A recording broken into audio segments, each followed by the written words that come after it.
It's time for Dodger Baseball. Live from Dodger Stadium, KCAL 9 presents the Dodgers as they take on the Detroit Tigers. Hi, everybody, and a very pleasant Monday night to you, wherever you may be. The Dodgers back in interleague play with Detroit, having lost 2 out of 3 with the Chicago White Sox. For the Tigers, they've lost 4 out of 6 in interleague play, and tonight they'll trot out the big right-hander, former Dodger, Brad Penny. He's 5-5, making his 299th start. He's always pitched well here in this ballpark, either for or against the Dodgers. He's 28-17 lifetime at Dodger Stadium. On the mound for the Dodgers, Clayton Kershaw with a record of 6-3. He pitched against Detroit for 4 innings back in 2008, allowed just 2 hits. The Tigers, 1 game behind Cleveland. The Dodgers, 7.5, trailing San Francisco.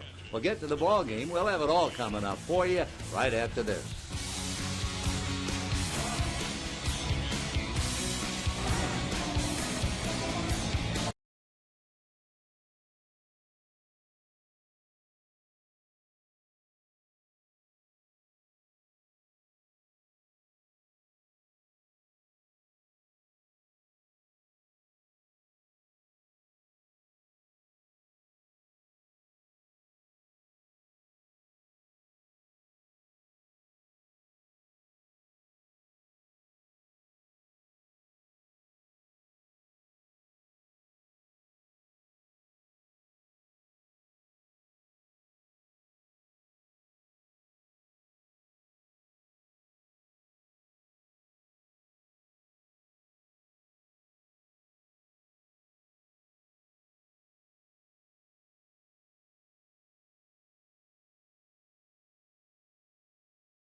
To you by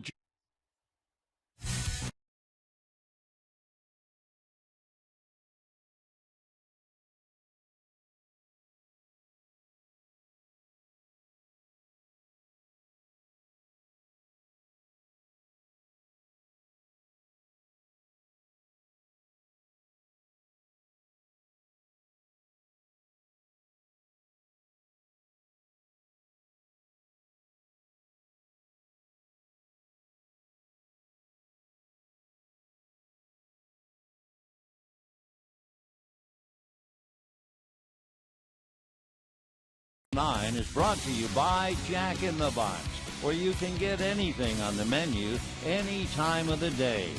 And by Southwest Airlines' new Rapid Rewards, unlimited reward seats, and no blackout dates. Hi, everybody, and a very pleasant Monday evening to you, wherever you may be. The Dodgers and the Detroit Tigers opening up a three-game series here at Dodger Stadium. Jim Leyland returns, having spent a good portion of his managerial career in the National League, so he is certainly no stranger here.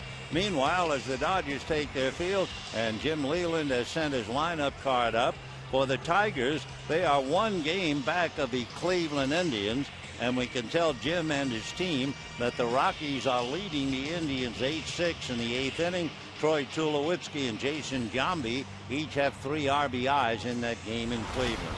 Now let's look at Jim's lineup. Austin Jackson opens up in center field, followed by Casper Wells in left.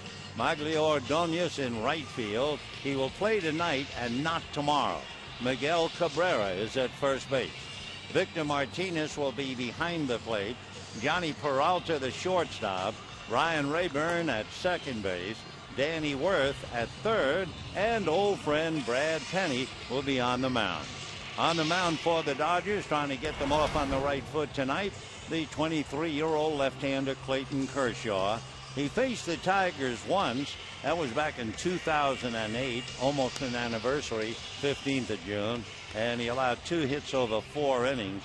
That game had a 47-minute rain delay, so he finally had to come out of the game. Dodgers lost it 5-4.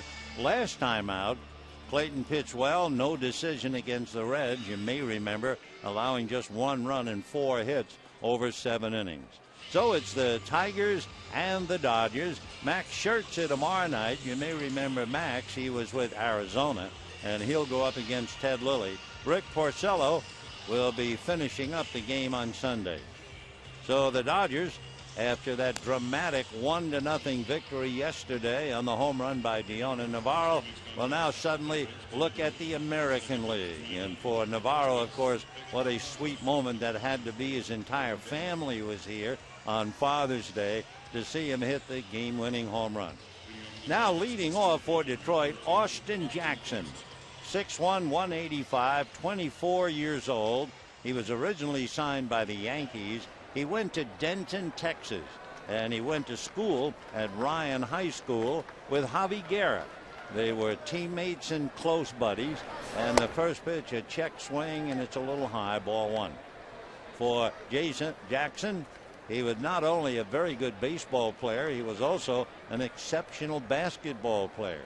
The 1-0 pitch on the way is swung on and missed. His biggest problem, making contact, and he's facing a strikeout pitcher. Austin Jackson has struck out 81 times. 1 ball and 1 strike. Right-hand batter swings, a chopper backhanded at third by Uribe to throw him out. So Austin Jackson taps to third, 1 away. We'll take a look at the Dodgers with the leather here in the first inning, and they shape up this way. Thames, Kemp, and Ethier in the outfield. Uribe, Gordon, Carroll, and Loney on the infield. Kershaw and Navarro the battery. So with 1 away, Casper Wells checking in. Casper, right-hand batter, another fellow who runs pretty well. And the first pitch from Clayton is high, ball 1, 1-0. Wells was signed by the Tigers out of Towson University, that's in Maryland, and he studied film and television work at Towson. He takes low, and the count his way, 2 balls and no strike. For Jim Leyland, heartiest congratulations. He has managed and won over 3,000 games, and he's won over 1,500 in his career. Wells swings, doesn't get it, and the count 2-1. So Casper Wells followed by Maglio Ordonez. Wells hitting .243, 2 home runs, 9 runs batted in. Casper waiting. Kershaw delivers. Fastball fouled off. When you look at the Pirates, their strengths, they get runners on base. They're very aggressive, and they don't make out on the bases, and they do draw walks. However, their weaknesses, they're not driving in runners. They're not stealing bases. They strike out a lot, and their top 2 hitters are below average. The pitch is swung on and missed, and down goes Casper. So all of those quick summations without the numbers will tell you a little bit about the Detroit Tigers. 2 out, and now Maglio Ordonez coming up. So Kershaw ready to face the right-hand hitter. Ordonez from Venezuela. He has been a very much of a power for Detroit. He's laid on a fastball in the count 0-1. Ordonez is one of the leading RBI men ever in interleague play. The boy from Caracas has 148 runs batted in interleague play. Who's the best? Alex Rodriguez. Maglio from Caracas, originally signed by the White Sox. The 1-1 pitch, check swing foul into the screen, and the count 1-2. Way back when, in 2001, Ordonez did everything well: power, RBIs, and stolen bases. Have all kind of come down as the years have caught up to him, but he is still a dynamite package at the plate. The 1-2 pitch he takes inside. Average shows the struggle, however, hitting just 177. A fellow who has hit as many as 38 home runs has 1, and he has 5 RBIs. So the pitch to Ordonez is taken on the corner. Strike 3 called. Kershaw picks up Wells on Ordonez for strikeouts. Down go the Tigers. And at the end of half an inning, Tigers nothing. Dodgers coming up.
Strong first inning, made only 13 pitches, striking out 2. And now here's the Dodger lineup, as written out by Don Mattingly. D. Gordon at short, Uribe at third, then you have Ethier, Kemp, and Loney. Marcus Thames in left, Deanna Navarro behind the plate. Jamie Carroll bats 8th at second base. Clayton Kershaw on the mound. On the mound for Detroit, the big boy out of Broken Arrow, Oklahoma. 6'4", about 265. Originally signed by the Diamondbacks back in '96, but he came up with the Marlins. He was with the Marlins from 2000 into 2004 when he came to the Dodgers. He was with the Dodgers from that time in '04 through '08. Then he bounced to the Red Sox, the Giants, the Cardinals, and here he is with Detroit. Brad Penny, the veteran, this will be his 299th start. Before the game, we were talking to him and asking, are you doing anything different these days? And he said, yes, I'm throwing cutters. Well, the cutter is the magic pitch, apparently. I remember a long time ago when they first started talking about the slider. So Brad into his windup, right-hander ready, D. Gordon at the plate, and the pitch off, 1 ball and no strikes. Gordon batting .298. Both Cabrera and Worth shorten up, defending against the bunt. The gap is in right center. They figure he won't pull the ball in that direction. And the left-hand hitter looks at a strike, and the count 1-1. Brad Penny, 5 wins, 5 losses. He is 28-17 in all those years he pitched here at Dodger Stadium. Brad into his windup, and the 1-1 pitch on the way. Over the top, a bunt in the air, foul, all the way over the screen and into the crowd. One reason that bunt traveled so far, it was a 95-mile-an-hour fastball. Brad Penny, in his first 10 starts, was doing very well. But his last 4 starts, he's really had a lot of problems, and with 2 strikes. With 2 strikes on the hitters, they've been hitting .439 against him, which really is a shock for a veteran pitcher to be burned with 2 strikes. Brad ready, looks in, getting his sign from Victor Martinez, and the 1-2 pitch to Gordon is low. 2 balls and 2 strikes. In looking at Penny's work very closely, in his first 25 pitches, the hitters are hitting only .214. Then from 26 to 50, it's like he runs out of gas, and they hit .329 against him. Gordon a full swing foul, and D is still up there, 2 balls and 2 strikes. For Penny, he just turned 33 last week in May.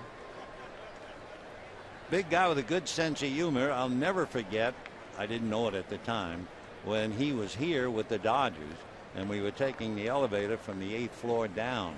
2-2 pitch is swung on and missed, and down goes D. Gordon, 1 away. Anyway, this giant of a man got on the elevator.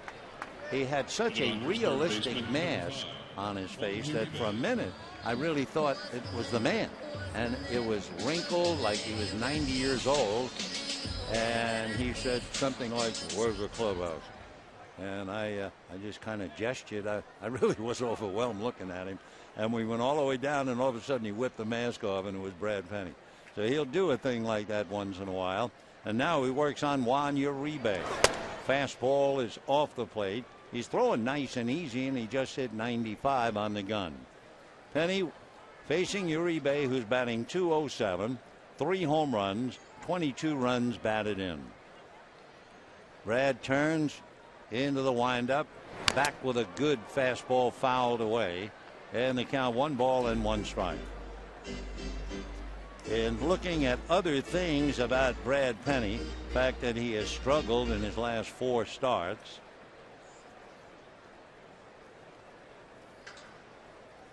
Now a little meeting. Victor Martinez going out to talk to Brad. One of the things that has bothered him this year compared to last year is the fact when he's ahead in the count, the hitters are hitting much better, good 30 points higher than they did last year. And for whatever reason, when he's leading in the game, the average really jumps up. So we'll see. Maybe the stamina is part of it, although I will say he looked in great shape. Here's the 1-1 pitch coming up to Uribe, and it's swung on and missed, and the count 1-2. Juan Uribe hitting .207, and of course he knows as well as anybody else he has to hit if the Dodgers are going to do anything at all. The 1-2 pitch to the right-hand hitting third baseman is off the plate, and that was 97 on the gun. 2 balls and 2 strikes. With Brad, 2 fastballs. The 4-seamer can get to 98. the sinker, the two-seamer at 93. And his 2-2 pitch to Uribe is in the dirt, ball 3. Complementing the fastball, he has a curveball and a very good split finger, as well as the cutter. He was talking about he added the cutter as if he just started. He first tried to throw the cutter back in the Arizona Fall League. I guess he never stayed with it much, but recently he's kind of fallen in love with it. So the 3-2 pitch coming up to Juan Uribe, and it's swung on and fouled at the plate. So Uribe is still there. That thing going down into the Dodger dugout. So Uribe trying to hang tough. At this hour especially, you have guys throwing 95, 97 at sunset. The lights haven't taken effect.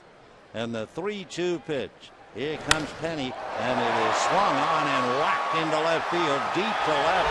This one is over the wall, into the pavilion, and the Dodgers pick up a run on a home run by Juan Uribe. Well, Uribe, his 4th home run of the year, 23 runs batted in. For Brad Penny, he has certainly not been victimized by home runs. That's just the 10th, which is not bad. So a fastball up out over the plate, and Brad knew it was a mistake as soon as it left his hand. So Uribe hits one out, and the batter now will be Andre Ethier. For Uribe, his last home run, believe it or not, was the 29th of April against San Diego. And here's Andre Ethier, a shot off the foot of Penny and deflected into left field. So Ethier is aboard with a single off the foot of Brad and carried over short all the way into shallow left. He didn't stop to rub, but boy, did that thing kick the back part of the left foot and all the way into left field. So a home run by Uribe, a single by Ethier, and here comes Matt Kemp. In case you're interested, the Giants and the Diamondbacks are off tonight. Giants host the Twins tomorrow. Arizona will start a series in Kansas City. Meanwhile, at first base, Andre Ethier held on by Miguel Cabrera. And here's Matt Kemp hitting .328, 20 home runs, 57 runs batted in. Penny from a stretch.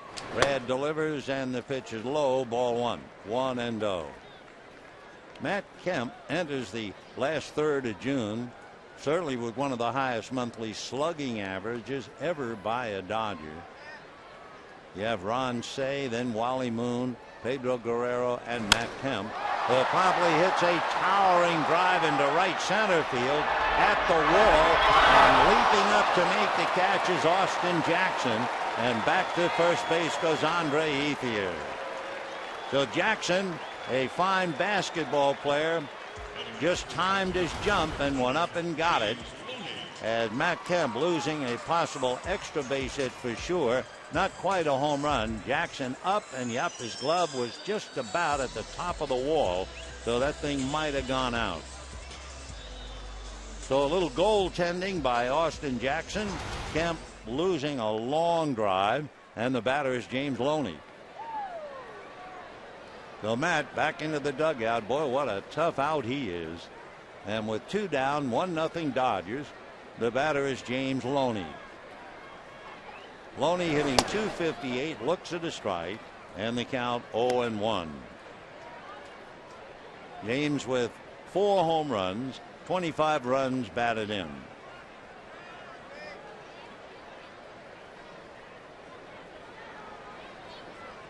Brad looks in, getting a sign. Ethier cautious lead at first. Strike 1 pitch on the way in the dirt.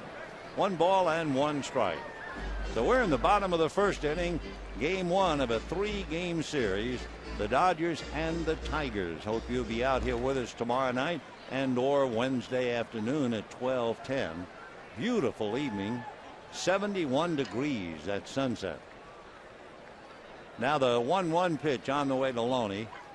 Penny ready and comes back, and that's a chopper to the hole on the right side, plugged up there by Rayburn to make the play, and that's the inning. 1 run, 2 hits. The home run by Juan Uribe. And at the end of an inning, 1-0 Dodgers.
Fourth home run of the year into the left field stands gives the Dodgers a 1-0 lead, and we go to the second inning.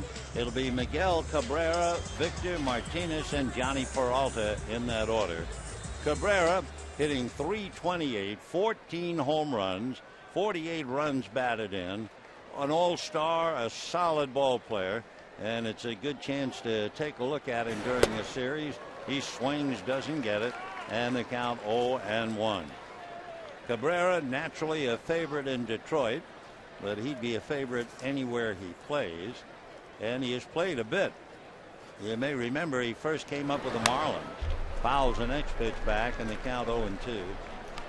Tell you how good he is. He has had 7 straight years where he's had 100 RBIs. 0-2 the count.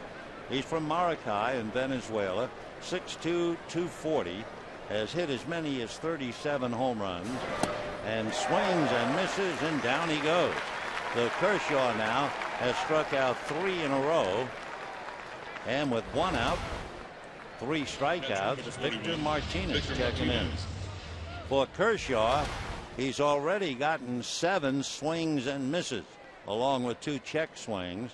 So he's really got the Tigers a little confused. He creeps up behind Cliff Lee and Roy Halladay. Halladay with 114 strikeouts, Lee 111. Clayton now has 109.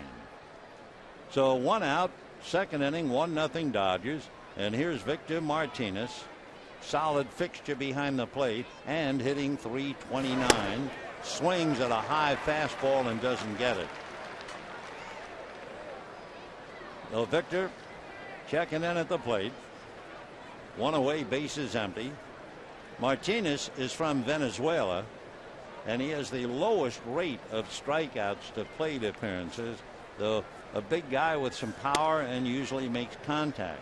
In fact, Martinez has only struck out 23 times all year, and he has walked 20. So he's special. Victor, 6'2", 190, originally signed by the Cleveland Indians. And the pitch of the right-hand hitter is high, ball 2, 2-1. He is a line drive hitter for sure. He is also a terrific hitter with runners on base. You know what his average is with runners on base? .413. Here's the 2-1 pitch. Clayton delivers very high, ball 3. He tried to throw a change, and I think he exaggerated his delivery first. and then tried to pull the string, and it was way high. For young Victor, growing up in Venezuela, well, his idol was Ozzie Guillen. He was lucky he had 3 brothers to play ball with. He swings, fouls it away. He had brothers Victor, Carlos, and David, and what would happen, one brother would pitch, one hit, one played left field. However, any ball hit to right field with the kids was an out. So they tinkered with different ways to hit the ball to left, and that included batting left-handed. And from time to time, Victor, as a kid, was a switch hitter, and that's where it first started. 3-2 pitch to Victor Martinez. Fastball punched on the ground to the right side. Jamie Carroll with a lot of time to throw him out. And we have 2 down in the second inning. 1-0 in favor of the Dodgers. And Johnny Peralta coming up. First time you see Johnny's name, you think it's a misprint. But the answer is no. It looks like he has the H in the wrong spot. It's not Johnnny, it's Jhonny. Johnny Peralta from the Dominican, and takes a strike. 0-1. Peralta signed as a free agent by the Indians. Came up with the Indians in 03 and stayed with them for 8 years. Johnny takes a hook for a strike. Slow curveball at 75, and the count 0-2. The Tigers sent left-hand pitcher Giovanni Soto to the Indians when they picked up Peralta last July. Now the strike 2 pitch coming up. John holds up the pitch low at his feet. They'll check no swing, says Vic Carapazza, and a 1-2 count. Peralta had a lot of trouble trying to read the signs from his position. He had myopia and nearsightedness. He swings, doesn't get it, slings the bat away. Kershaw now has struck out 4 of the 6 men he has faced. And at the end of an inning and a half, Dodgers 1, Tigers 0.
A 13-pitch inning to give him 26, striking out 4 of the 6 batters that he has faced. Bottom of the second inning, Dodgers lead the Tigers 1-0, and a former Tiger will lead it off. Marcus Thames, who was signed by the Yankees, had his cup of coffee with the Rangers and then hooked on with the Tigers in 2004. Went back and forth to Toledo a few times, but he was with the Tigers through 09. So Marcus at the plate, and the right-hand hitter backs off on a pitch high, ball 1. We've mentioned it before that during a 10-game stretch for Detroit back in 2008, Timms had 8 hits. No big deal, except all 8 hits were home runs, and that put his name in the Tiger history book. The 1-0 pitch on the way by Brad Penny. Little nubber out in front of the plate. Martinez on it and throws him out easily, and we have 1 away. The batter will be Deanna Navarro. A reminder, the Angels are here this weekend. After the game on Friday, enjoy Friday night fireworks presented by Pizza Hut. And before the game on Saturday, join us for On-Field Photo Day to take pictures with your favorite Dodgers. Go to Dodgers.com/promotion or call 866-DODGERS. Deanna Navarro hit that dramatic home run into the right field pavilion yesterday to pull out a 1-0 victory. So Deanna, switch hitter, batting left-handed. Penny into the windup, and the first pitch in for a strike, and the count 0-1. Navarro was originally signed by the Yankees. He's from Caracas in Venezuela. Played 5 games for the Yankees. Eventually came over to the Dodgers in 2005. Strike 1 pitch from Penny is swung on, fouled away off third, down the line, well back into the crowd. 0-2 the count. Since he came to the Dodgers in 05, he was with the team for 2 years. Then he wound up with the Devil Rays. And then this year, leaving Durham last year, he joined the Dodgers again. Navarro waiting, no balls, 2 strikes. Penny into the windup. Brad ready and delivers very high. Ball 1. 1-2 the count. Brad Penny, as a youngster, he dated Warren Spahn's granddaughter. And of course, being around Warren Spahn, that had to be quite a thrill for him. Here's the 1-2 pitch on the way. Fastball in the dirt. The elder Spahn lived on a golf course. He's no longer with us. So Brad did not live too far from Spahny, and they had a chance to sit and talk pitching. And of course, Warren Spahn, the winningest left-hander in history. And Warren would tell him stories about what it was like when he played. Here's the 2-2 pitch on the way. Off speed, fouled away. Then he dropped that down to 79 on the gun. He grew up a fan of the Cardinals while he was in Oklahoma. Ozzie Smith, his favorite player. And with the Marlins in 2000, he came to the Dodgers in 04, stayed with them until 09 when he went to the Red Sox. Biggest year, he had back-to-back 16-win years for the Dodgers in 06 and 07. Big man ready, and his 2-2 pitch on the way. Fastball swung on and missed, and down goes Navarro. Second strikeout for Brad Penny, and the batter now will be Jamie Carroll. 1-0 on the home run by Juan Uribe. Jamie Carroll hitting .308 with 8 runs batted in. 1 run, 2 hits for the Dodgers. Nothing across for the Tigers. Tigers come into this game having lost 4 out of 6 to the National League. Dodgers come into this series having lost 2 out of 3 to the White Sox. And the pitch to Jamie, a strike, 0-1. Dodgers playing the American League. First Detroit for 3. Then the Angels on the weekend for 3. Dodgers will go on the road to Minnesota for 3. And then go down to Anaheim for 3. Though it is a stretch of the American League. And of course, Don Mattingly will certainly feel somewhat at home on that. 1-1 the count to Jamie Carroll. So from the 20th of June through July 3rd, it's the Dodgers against the American League. 1 ball and 1 strike to Jamie, hitting 8th in the lineup. Into his windup goes Penny, back with a pitch, grounded foul behind Davey Lopes. Lorenzo Bundy is coaching third right now. Lorenzo managing for the Dodgers in AAA, but they've called him up. a bereavement time for Tim Wallach, who lost his father. 1-2 pitch coming up to Carroll. Jamie takes a little high. 2-2 the count. Tigers have gone out in order. Kershaw has struck out 4 of 6. Penny gave up a home run to Uribe in the first inning, and we're locked in here. 1-0 Dodgers and a 2-2 count to Jamie Carroll. Penny into the windup. Brad comes back, fastball in the dirt, and it'll be 3-2. Penny opened up the season in Detroit's starting rotation. Last year he had a strained dorsal muscle injury and really didn't pitch after May the 22nd for the Cardinals. Brad's 3-2 pitch coming up. Big guy deals, fastball, big hopper to third, backhanded there by Worth, and Danny throws him out. So down go the Dodgers, 1-2-3, and at the end of 2 innings, Dodgers 1, Tigers nothing.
As we go to the 3rd inning, the home run by Juan Uribe. Talk about baseball and families, not just spectators, but there is a young catcher with the Tigers named Alex Avila, and he's hitting .305, or Avila, and there he is. And his grandfather is Ralph Avila, the Dodger advisor, Latin American scouting and player development. And not only is his grandfather so important with the Dodgers, his father is assistant GM of the Tigers. And the first pitch now to start the 3rd is to Ryan Rayburn, and that's a strike, and the count 0-1. Rayburn, Worth, and then Penny in that order. Home run by Uribe is the difference. And the strike 1 pitch on the way, and Rayburn takes inside. For Ryan Rayburn, he's out of Tampa. He hit a ball in the air they're still talking about up in Seattle. Line drive, whistling down the left field line. Extra base hit. Thames over to get it. Rayburn into second base will make a turn and hold on. So the tying run is at second base with nobody out. Rayburn blistered that ball. Tell you what happened, he was playing up at Safeco and he hit the roof with a pop fly, and the ball traveled at least 175 feet in the air to hit the roof. After the All-Star break last year, Ryan hit .315, so they have a solid ball player in second baseman Ryan Rayburn. Now Danny Worth, Brad Penny, and Austin Jackson. Kershaw, a look back at the runner. Worth, right-hand batter, swings high, roller slowly to short. Gordon throws on the run to get him. Nice play. And on the play, Rayburn takes third. So one out. The tying run is 90 feet away. And the batter is Brad Penny. First thing we do with Kershaw is check and answer your question. He does not have a wild pitch. And here comes Brad. Penny has only had 2 at-bats, and he is 0 for 2. Once upon a time when he was in the National League, where he had his chances, I mean, he could hit a little bit. 16 doubles, 2 triples, 3 home runs, 34 runs batted in. Infield, up on the left side. Carroll halfway on the right, and a full swing foul, and the count 0-1. One of the things you would rarely see with Jim Leyland in studying the manager and the way he manages, you would rarely see a squeeze. Of course, Jim Leyland has managed over 3,000 games. Terrific guy. Give you an idea of Jim Leyland. He is one of 7 children. His wife was one of 11 children. His father was one of 16 children. Here's the strike one pitch. Full swing, little dribbler foul outside of first. Broken bat, so Brad will have to get another. And the count 0-2. So Rayburn at third, 1 out, 1-0 in favor of the Dodgers. Top of the third inning.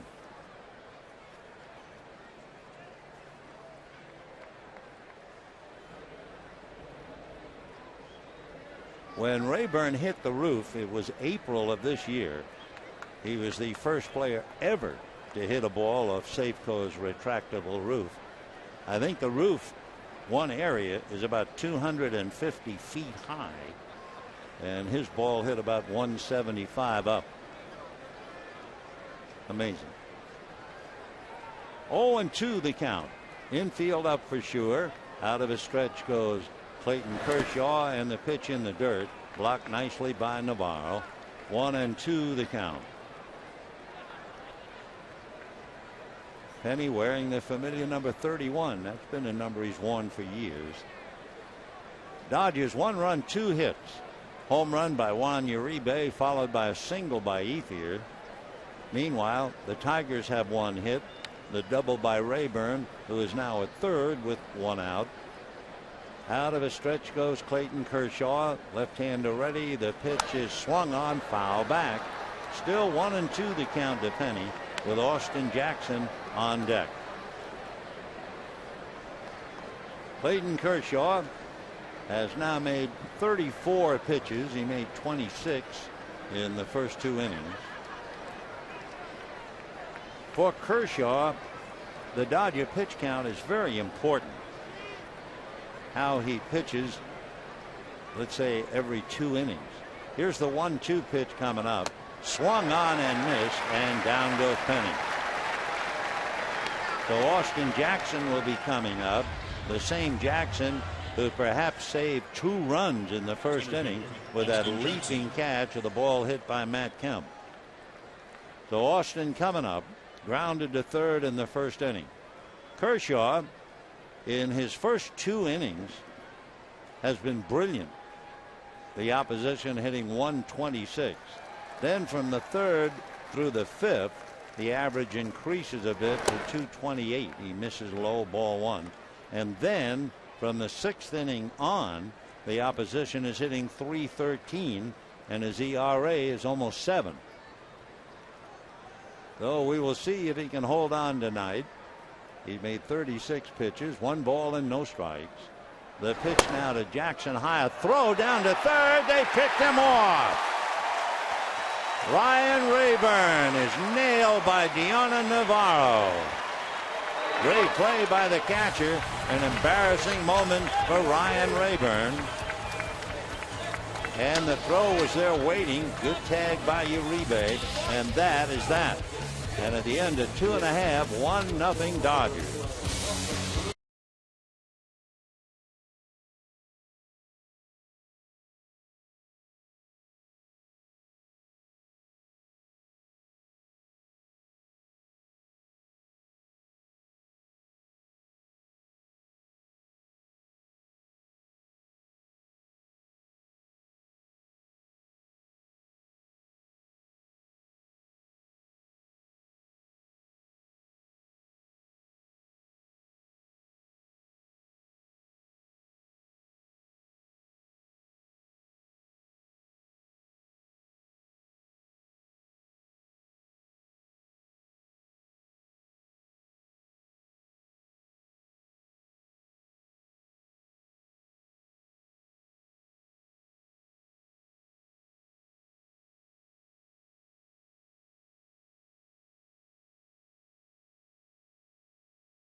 Harrisman being picked off third, representing the tying run. Interestingly enough, the Tigers normally do not make outs on the base paths. They're 11th lowest out of 30 teams in being picked off. But they were picked off by Deanna Navarro, and we go to the bottom of the third. Clayton Kershaw having a career year with the bat. Kershaw, as he stands at the plate, hitting .290.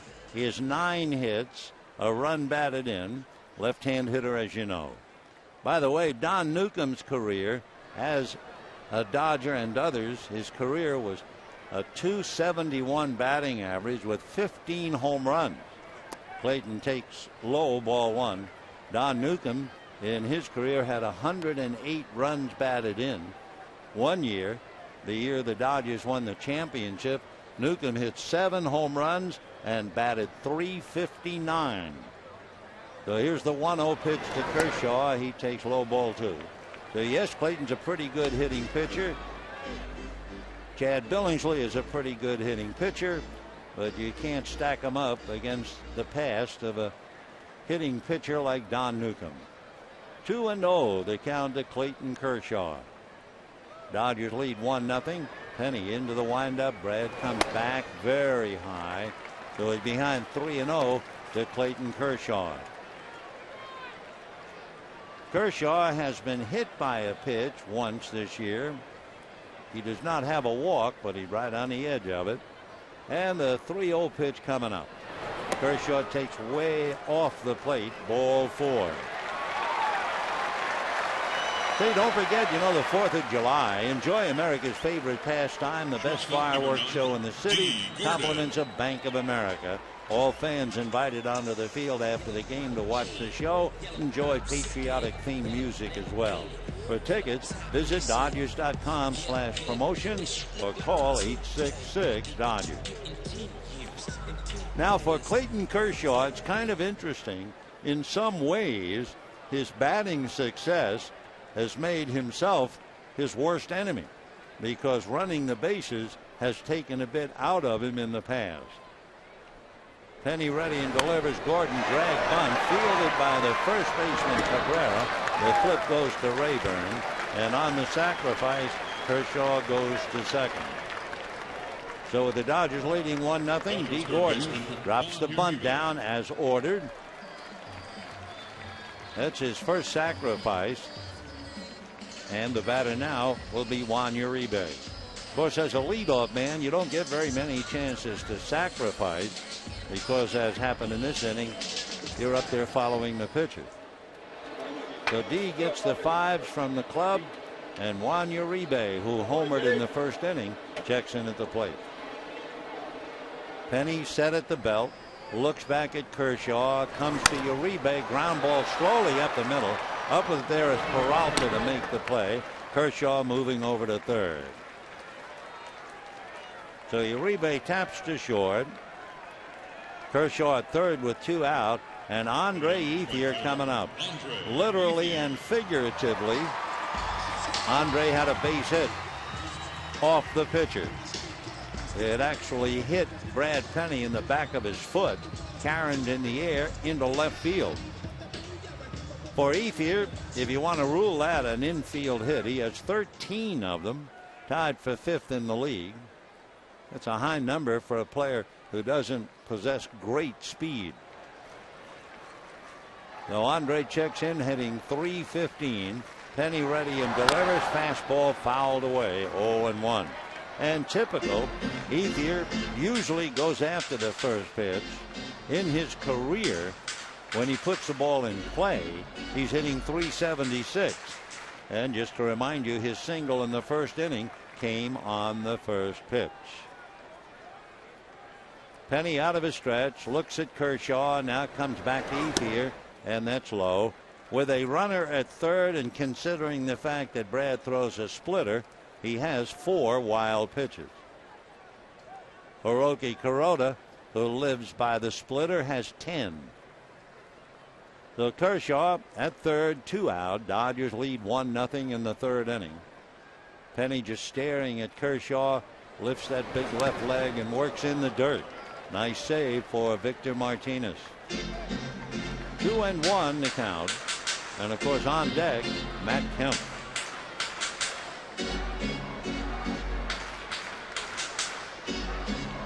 Penny pacing himself for a moment, straddling the rubber. Ethier in and out of the box.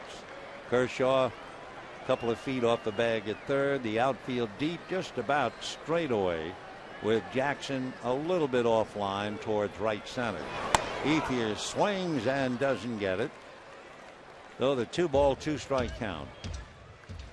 Dodger run, a home run by Juan Uribe, reaching the left field pavilion in the first inning. Ethier followed with a single, and Kemp hit one looked like it might clear the right center field wall, and Austin Jackson made a great leaping catch. So Kershaw waits at third. 2-2 the count to Andre Ethier. Brad ready, here he comes, swung on and foul back. Still 2-2. Andre with 34 runs batted in. He has a half a dozen home runs, hitting .315. But he's doing a lot better than that against right-hand pitching. I mean, Ethier's problems, his average suffers because he's only hitting .240 against left-handers. He's hitting .342 coming into the game against right-hand pitching. So Andre waits. Penny straightens up, looks over at third, and the 2-2 pitch on the way, fouled away. Penny now has made 45 pitches. This big, strong guy at 6'4", 265, and in beautiful Southern California weather. One of those gorgeous evenings. It was 71 degrees when the game started. You can look out and see the mountains etched against the powder blue sky, and the sisters, the big palm trees back of left field, not stirring at all as Penny is ready, and the 2-2 pitch coming up to Ethier is taken in the dirt. Scrambling save by Victor Martinez. Still 3-2. Though Brad on the horns of a dilemma, trying to be very, very careful of Ethier without losing him, because then he gets Matt Kemp with 2 men on base. 3-2 the count to Andre. Brad ready, here he comes, swung on, fly ball to right field. That's all. Ordonez is there, puts it away, and that's that. No runs, no hits, a walk and a man left, and at the end of 3, Dodgers 1, Tigers nothing.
Is brought to you by Carl's Jr. $6 burgers made with 100% Black Angus beef, and by 76 Gas, proud sponsor of the Los Angeles Dodgers. 76, we're on the driver's side. 1-0 in favor of the Dodgers in the 4th inning. You may or may not remember years ago there was a big first baseman with Montreal named Cliff Floyd who had a good career, but in once receiving a throw that pulled him off the bag, he tried to tag the runner. The runner ran into his gloved arm, and he suffered a fractured wrist, and he was out a long time. Well, you may or may not know that just happened to Albert Pujols of the Cardinals. So our text question is, can the Cardinals still make the playoffs with Pujols being out for at least a month? The pitch to Austin Jackson, ball one. Text your answer to 86212 on your cell phone. Can the Cardinals do it when he's not going to be there? They began the day tied with Milwaukee. 1-1 the count to Austin Jackson out of Denton, Texas. His teammate, a little boy who grew up right alongside of him, Javi Guerra, in the Dodger bullpen. High fly ball slicing down the right field line. Ethier is there. One away, and Jackson is 0 for 2. Casper Wells will be coming up. He struck out in the first inning. 3 1/3 innings, 10 outs, and actually Kershaw's only faced 10 batters. Rayburn, who led off with a double, was picked off at third by Deanna Navarro.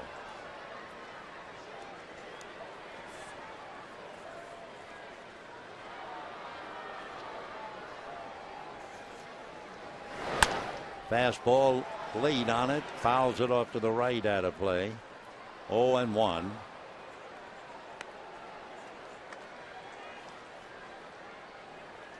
Casper Wells has a good, strong arm. Castro playing left field. His arm's strong enough to play right. He was a pitcher in college, and he was clocked at 92. That's where the arm came from, and bam, line drive single to center. Now Casper Wells is a big fella, but he runs well. We'll see if they move him along, and while we wait, we can check the upcoming games. Tomorrow with the Tigers on KCAL 9 at 7, then Wednesday at 12 o'clock, prime ticket. Thursday an off day. Friday night on prime ticket with the Angels. Saturday at 1 on Fox. Crack bat, little ground ball to Carroll. Can't get the front runner, so he does get the hitter. So Ordonez grounds out. Casper Wells, as we said, runs well, and he's into second base. So now Miguel Cabrera, who certainly wears the label of handle with care, hitting .327, 14 home runs, 48 runs batted in. He grew up with Davey Concepcion. Concepcion was about 12 years old, and Davey coached his team. Miguel takes ball one.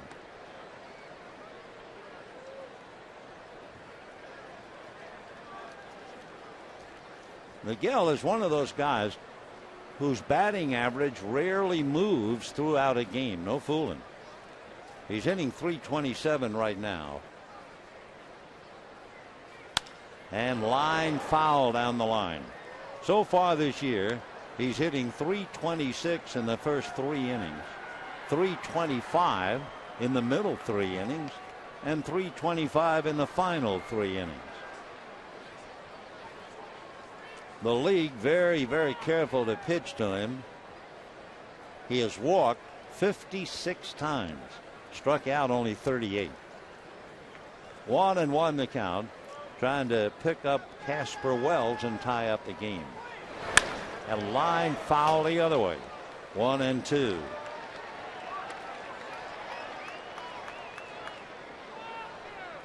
One ball and 2 strikes to Miguel Cabrera. 6'2", 240, 28 years old, originally signed by the Marlins. So he and Brad Penny kind of began together.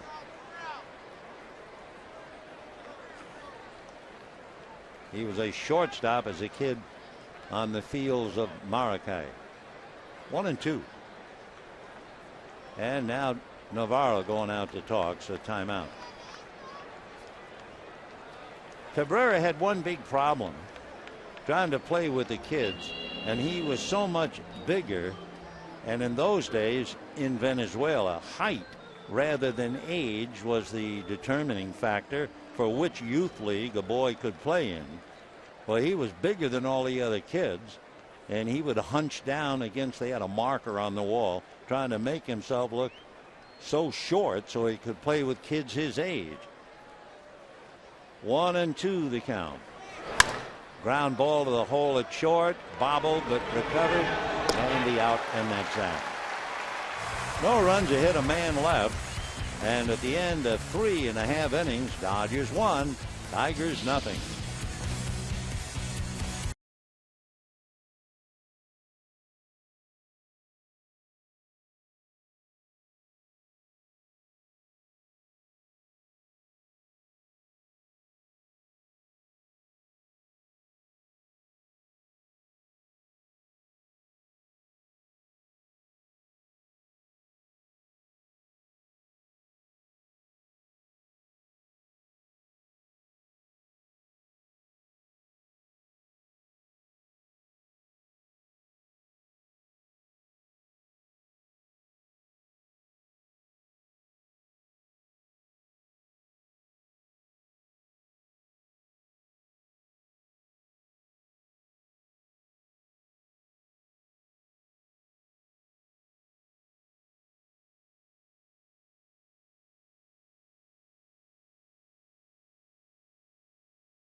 For a chance to win a Guitar Hero. Tonight's winning combination is 60, 38, 12. Enter now on KCAL9.com/clubhouse combo. Brought to you by Morongo Casino Resort and Spa.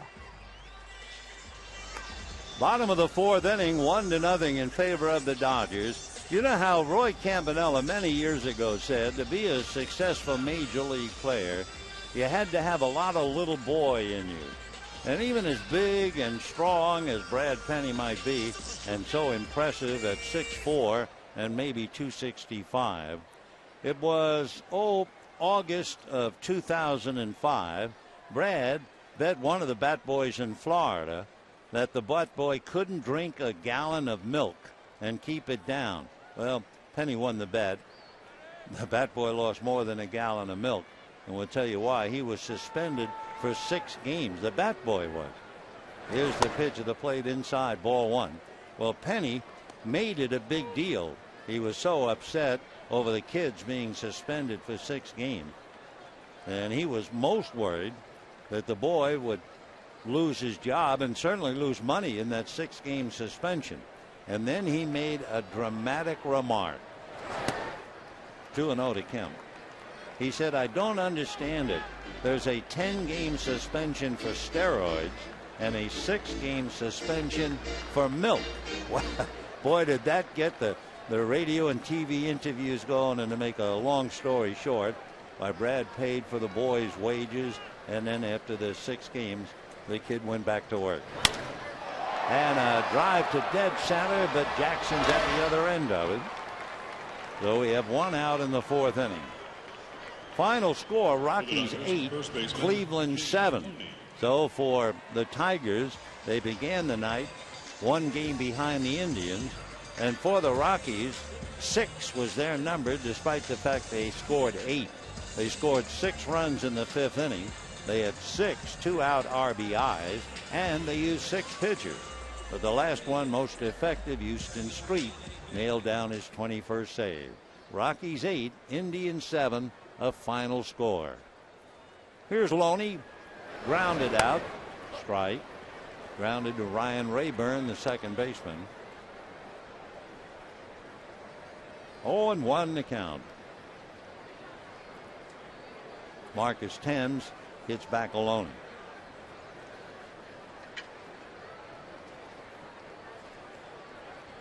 Brad reading Martinez, and something's bothering the catcher. Yeah, scratching him. Now Victor shuffling the cards again. Bounced fastball. 1-1. Penny has tried very hard to keep the ball down. There have been a lot of brand new balls put into play with Penny in the dirt. 1-1. The home run was a pitch a little bit above the belt. The one mistake he's made so far. 1-2. 1 run, 2 hits for the Dodgers.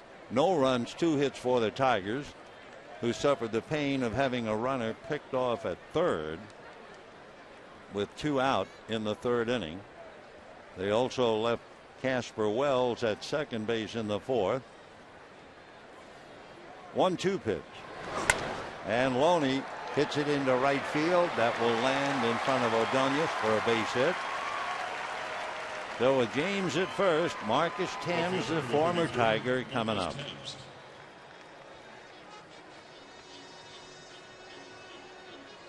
Thames in his at bat hit back to Loney. Hit back to Brad Penny. Loney at first, 1 away, 1-0 in favor of the Dodgers.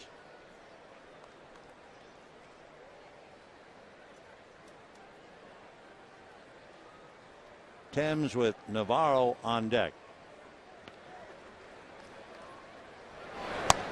Off the plate, ball 1.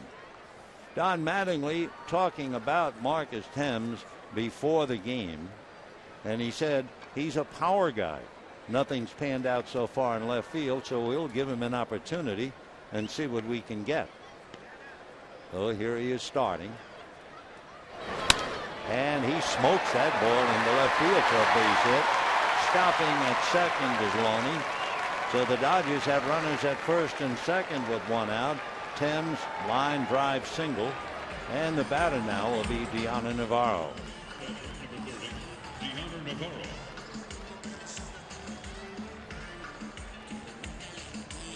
One run, 4 hits for the Dodgers. No runs, 2 hits for the Tigers. Navarro struck out in the second inning. Made a great throw to pick off Rayburn at third in the third inning.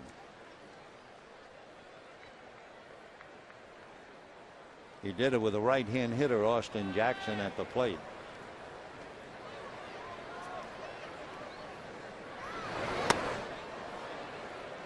Oh, and 1. That might have been the splitter.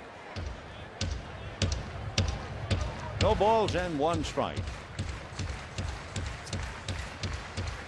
Deanna Navarro, a switch hitter. He's 0 for 9 batting right-handed, but both home runs, 5 RBIs, left-handed. Loney and Thames on the line. Off the plate, 1 ball and 1 strike. Max Scherzer tomorrow night. Scherzer going up against Chad Billingsley, and then Rick Porcello and Ted Lilly Wednesday afternoon. There's Max. He was really well thought of in his brief time in the National League. Ground ball to first. Bad hop, juggled, and they'll have to settle for the out at first. Cabrera did well to make the play. When it left the bat, it looked like a double play, and then the ball jumped on him, and Miguel was able to get the out, and the runners move up. So the Dodgers get a break on that high hopper, which he juggles, losing the front man. So the Dodgers now have James Loney at third, Marcus Thames at second, Jamie Carroll with first base open, and a pretty good hitting pitcher, as you know, Clayton Kershaw on deck. So let's see what Jim Leyland does. Jamie hitting .307. First base open. We'll see if he gets a pitch. Low, getting away from Martinez. That was fastball in 94.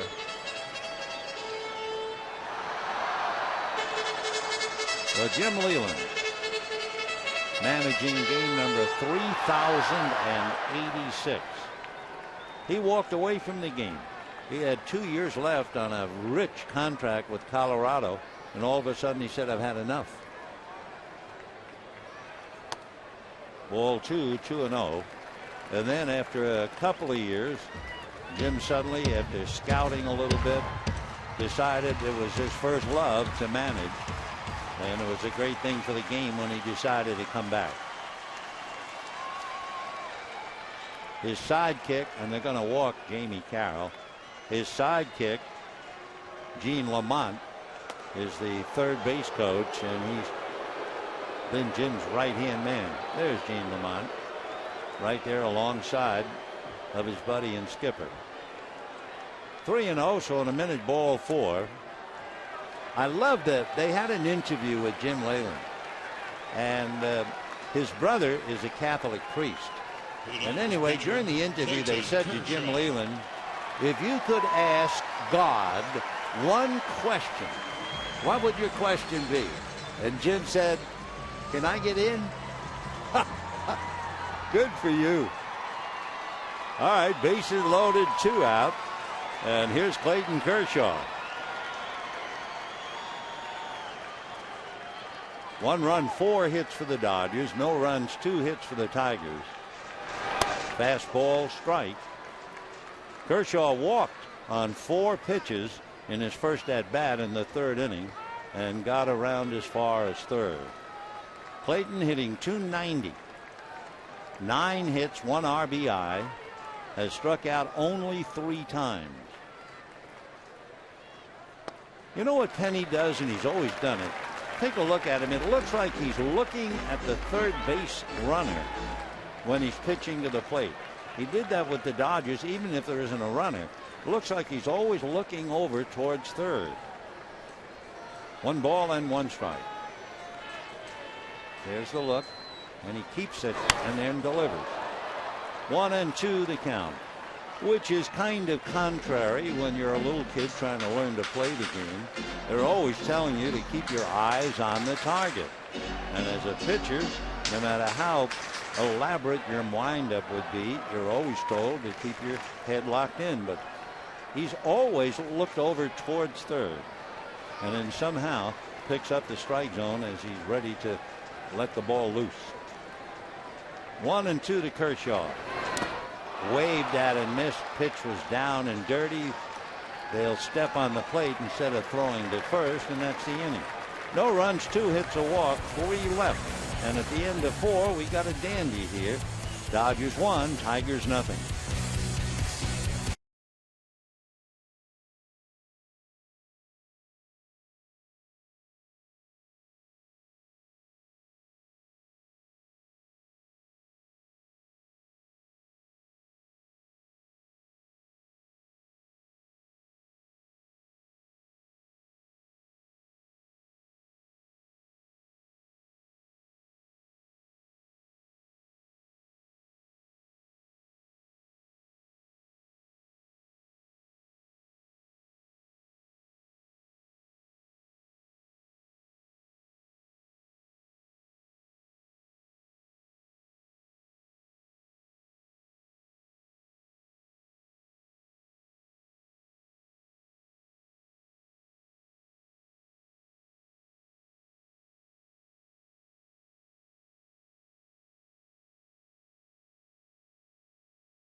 Is brought to you by Southwest Airlines. New Rapid Rewards, unlimited reward seats, and no blackout dates. And by Bad Teacher in theaters Friday. We're going to the fifth inning. Dodgers holding on to a 1-0 lead on the home run by Juan Uribe in the first inning. On a beautiful summer's evening, 71 degrees when it started. A zephyr kind of stirring the flags in center field. And the crowd seeing a tough one on the heels of that rough 1-0 Dodger victory yesterday. And looking at the Detroit Tigers, they have been shut out only twice, once at home and once on the road. Kershaw, through 4 innings, has allowed 2 hits, and he has struck out 5. Second time around now for Victor Martinez, Johnny Peralta, and Ryan Rayburn. Interesting, both catchers, or maybe it's better to say each catcher, is a switch hitter. You don't see that very often.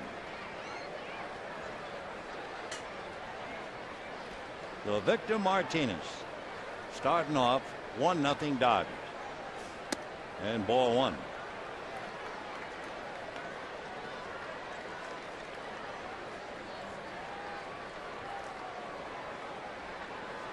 Like all kids in Venezuela, Victor wanted to be a shortstop, like Omar Vizquel and Davy Concepcion.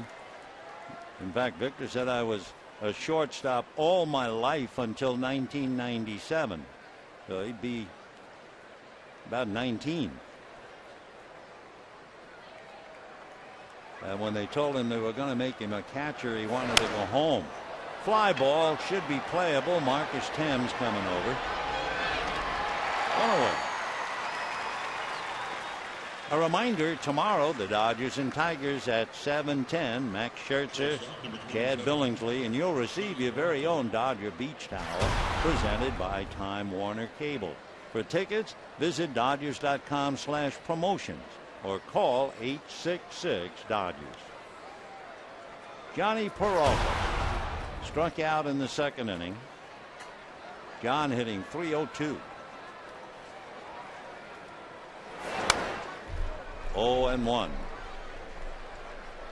We were talking about Peralta having troubles.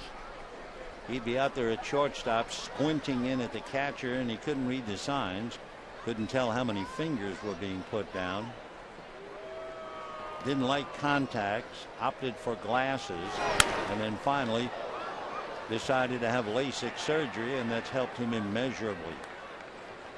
Jim Leyland, talking about Peralta, said, I like him a lot. He's a ball player. He doesn't say much. He just goes about his business.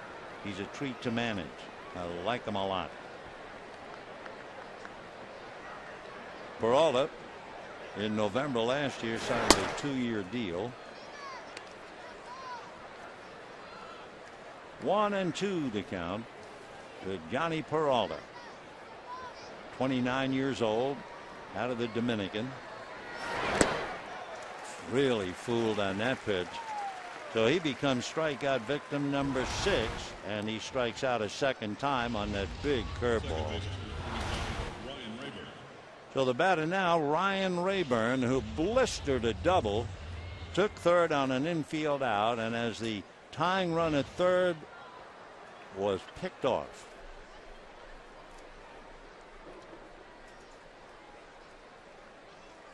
Ryan went to the University of Florida.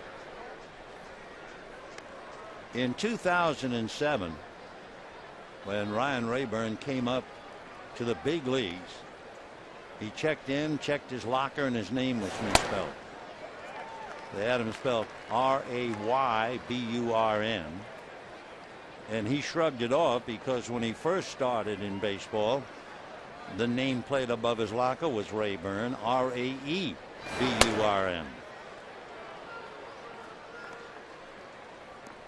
He has a good bit of philosophy. Ryan said, my coaches spell it wrong all the time. All I want is they keep writing it. 2-1. 3-1.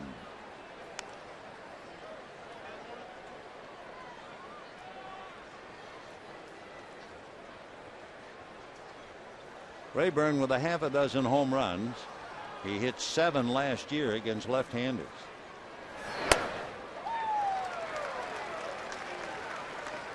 Three and two. He thought that was ball 4. From Tampa and now lives in Plant City. Went to South Florida Community College and the university. 3 and 2. And he missed him. So for Kershaw, with a half a dozen strikeouts, he walks his first man. He's allowed no runs, 2 hits, 1 walk, 6 strikeouts. And the batter, Danny Worth.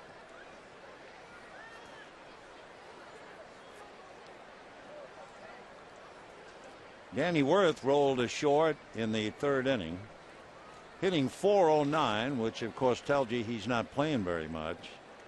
He's only been in 14 games, 22 at bats. Right.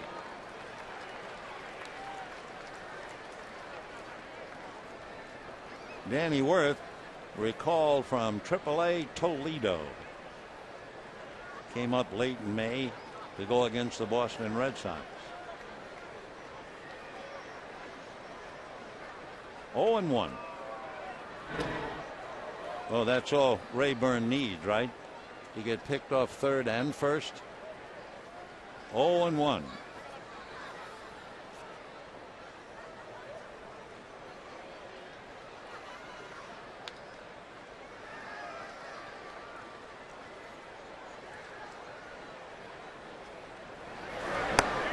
That's in there for a strike. 0-2 the count. So Danny Worth at 3rd. Now up at the plate with 2 down, 5th inning. No balls and 2 strikes.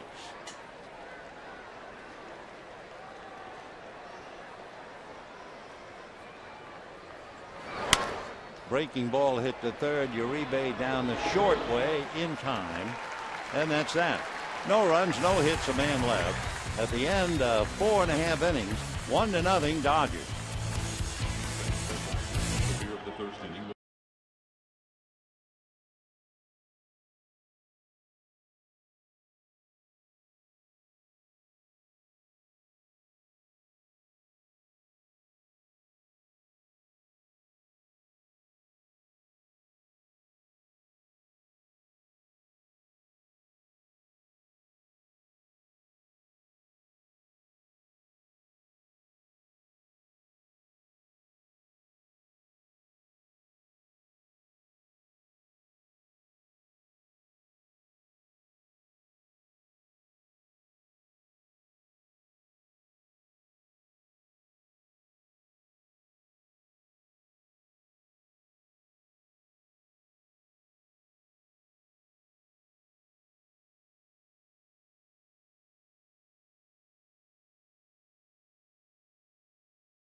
Dodgers. A reminder, here's a look at how our text message voting is going so far.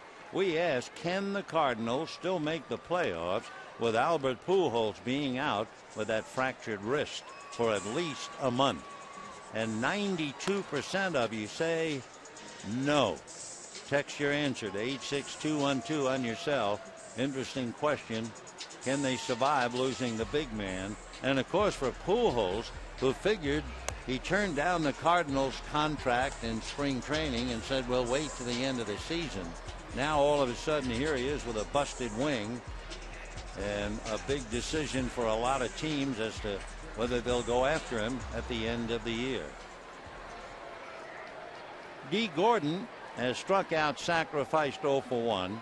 A little personal breakdown on Brad Penny as he works on Gordon. 0 for 1, hitting .292. 0 and 1. Penny at home is 19 games above 500. In fact, check me to do the math quickly. Yeah, 19 games. He's 9 games under 500 on the road. If he starts on 5 days rest, Brad Penny is 14 games above 500. If he starts on 4 days rest, he is 2 games above 500. 0 and 2. Check. That'll do it. That'll ring him up. So down goes Gordon. 1 out in the 5th inning. And the batter will be Juan Uribe. Now the question is, what about tonight? If he's 2 games above 500 on 4 days rest, and so far above, 14 games above on 5, well, tonight he's going on 4 days rest and he's on the road.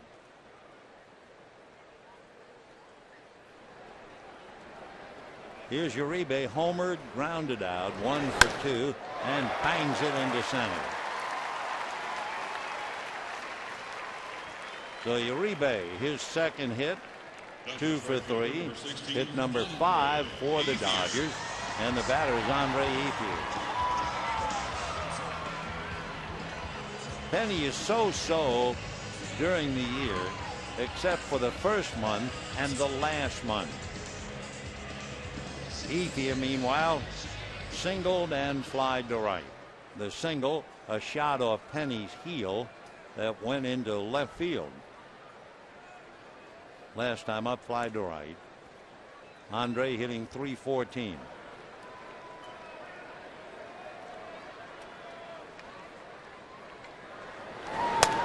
And ball 1. Penny in April in his career, 27 and 11. Very ordinary numbers after that until September. September in his career, 20 and 9. 1-0. A bluff at first by Uribe. 2-0 they count. How does Penny do in his career in July? 3 games under 500. In June, 1 game under 500. Anyway, it just gives you a somewhat summation what's gone on in a long career for Brad Penny. 2-0. And ball 3. And waiting on deck, Matt Kemp.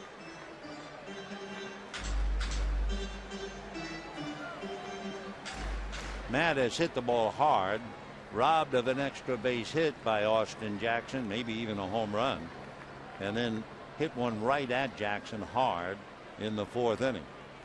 So 3-0 the count to Ethier. 1 out. Runner goes, then stops. A fake, but such a good fake by Uribe. You see what Victor Martinez done. I mean, he was all set to throw. Boy, did he come up out of the crowd. That's as good a fake as we've seen in a while to fool a veteran catcher. Look at that. I mean, he almost let it fly. And remember, the count was 3-0. So now 3-1. Fouled away upstairs, 3-2.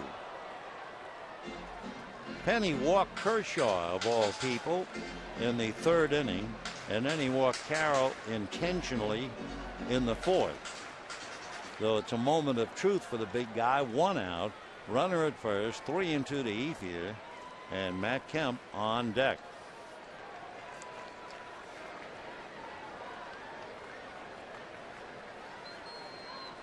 Uribe goes on a foul ball. Well, no fake that time. He took off.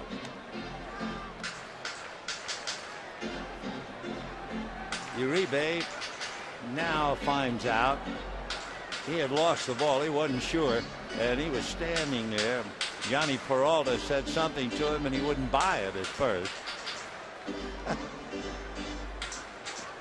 All right, Uribe's back at first. 3-2, 1 out. Dodgers lead 1-0. Bottom of the 5th. Ethier in the past, not many at bats, came in 1 for 5, though he is 2 for 7 against Penny. Matt Kemp came in hitting .400 with a home run against him. 3-2. Uribe goes, and ball 4.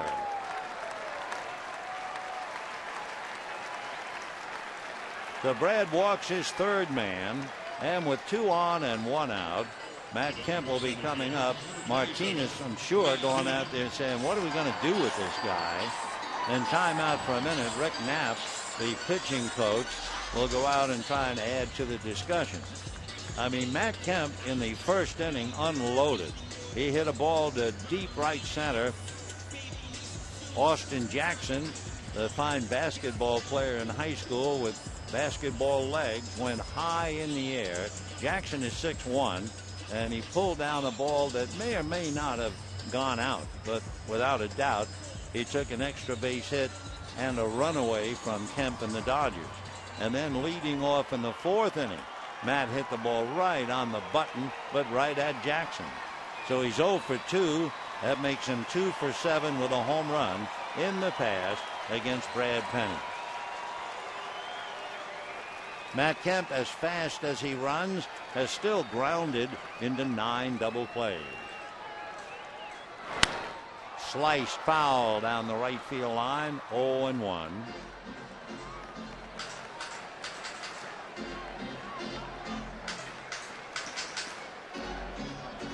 One run, 5 hits for the Dodgers. No runs, 2 hits for the Tigers. We're in the bottom of the 5th.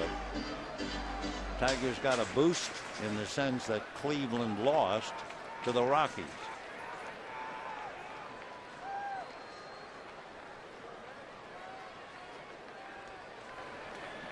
No balls and 1 strike.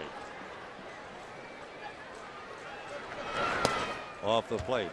For Matt Kemp, as he has carried the team all year, with runners in scoring position overall hitting .351, with less than 2 outs and runners in scoring position as we have now, he's hitting .419.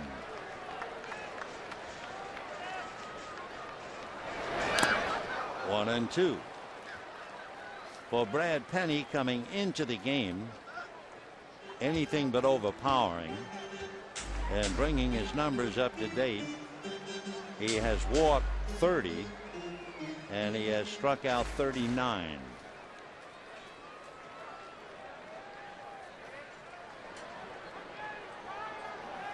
One ball, 2 strikes.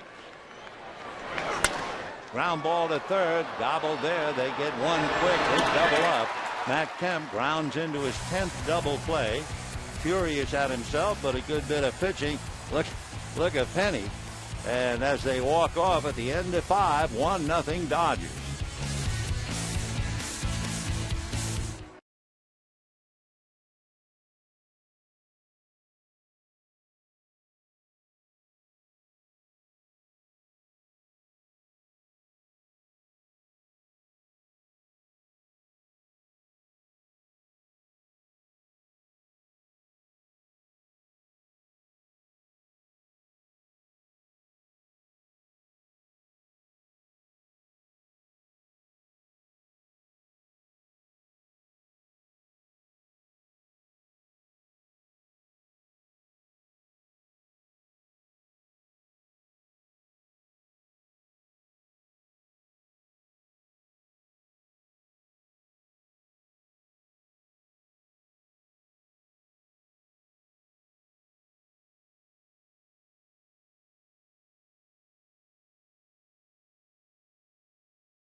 How good were the Dodger pitchers in 1965 when they were world champions? Well, on this day in 1965, Sandy Koufax one-hitted the New York Mets. That was the first of 3 one-hitters in less than a month. We'll tell you about it, but we don't want to miss the play.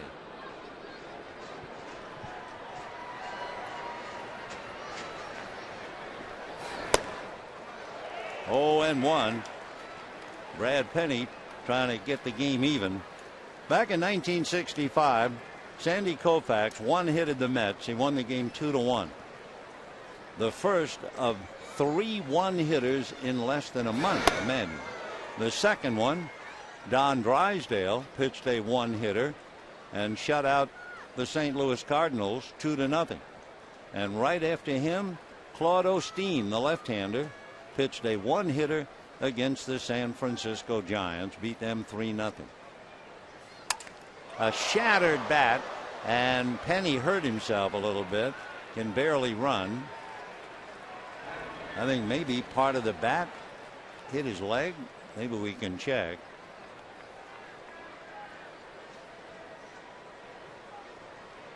So anxiously they look at him. This will tell us. Oh, it's just that he twisted that knee.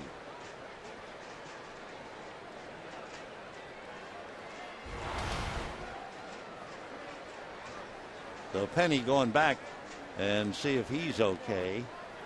That would be a tough break for sure. He's allowed only 1 run. He's losing 1-0, but he's pitching very strong game. So with 1 out, here's Austin Jackson, grounded to third, fly to right. Shows bunt, takes a strike.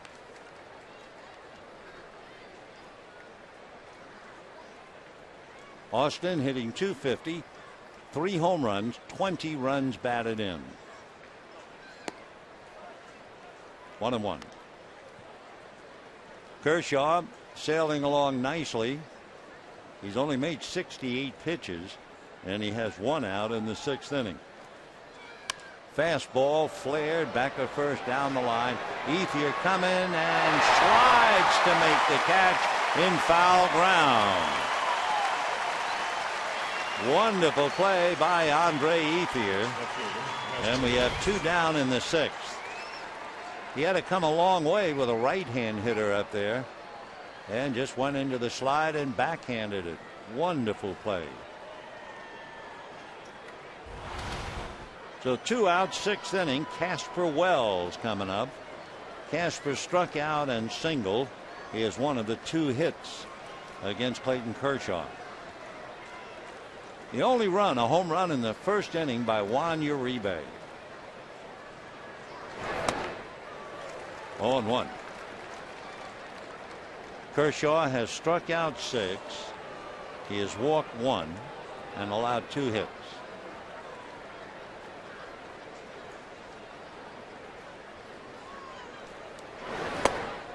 Oh, and 2.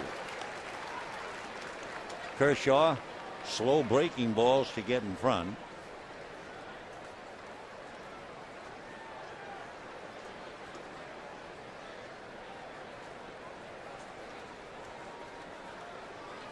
Oh, and 2.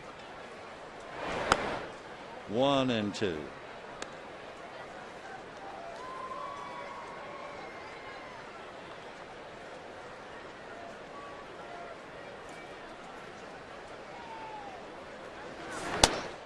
Shows him a fastball at 95.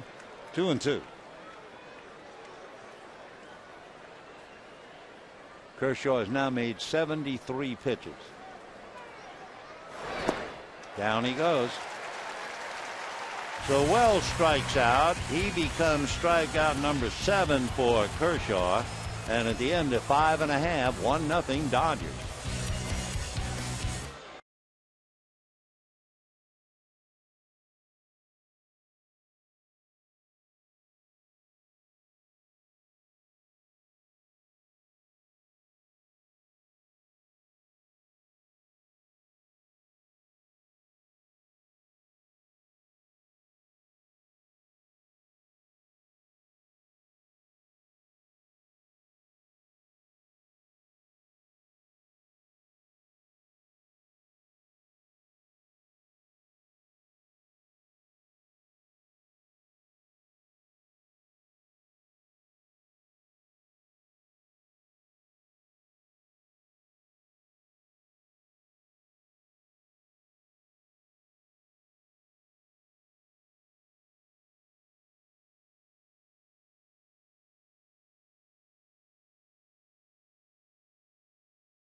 Is brought to you by Sports Authority, the official sporting goods retailer of the Los Angeles Dodgers, and by Dodge. Visit Dodge.com or your local dealer today. Bottom of the sixth inning with the Dodgers leading the Tigers 1-0. Strong performance by Clayton Kershaw is allowed 2 hits, 1 walk, and 7 strikeouts. Brad Penny can't quite match him. Kershaw, by the way, has had 15 swings and misses at his stuff, so he's not being plagued by a lot of foul balls, and he's only had 2 3-ball counts. The only walk came to Ryan Rayburn in the 5th inning. All right, bottom of the 6th. It'll be James Loney, Marcus Thames, Deanna Navarro. Penny worked his way out of a tough 5th. With 2 on and 1 out, he got Matt Kemp to ground into a double play.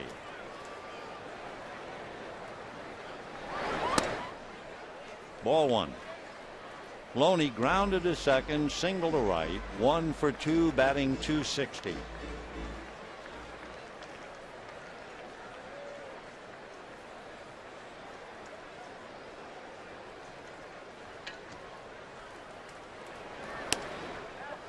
At the knees on the corner, 1-1. When the Tigers come up in the 7th inning, the heart of the lineup, Ordonez, Cabrera, Martinez. Penny showing no ill effects from slipping and twisting his knee when he was at the plate in the 6th inning. 2-1. His pitch count has now reached 85.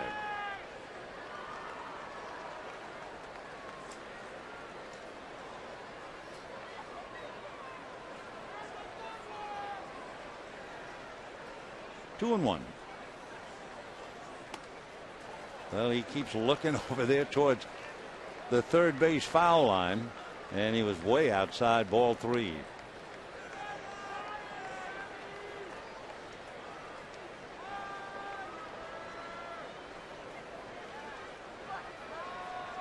One to nothing.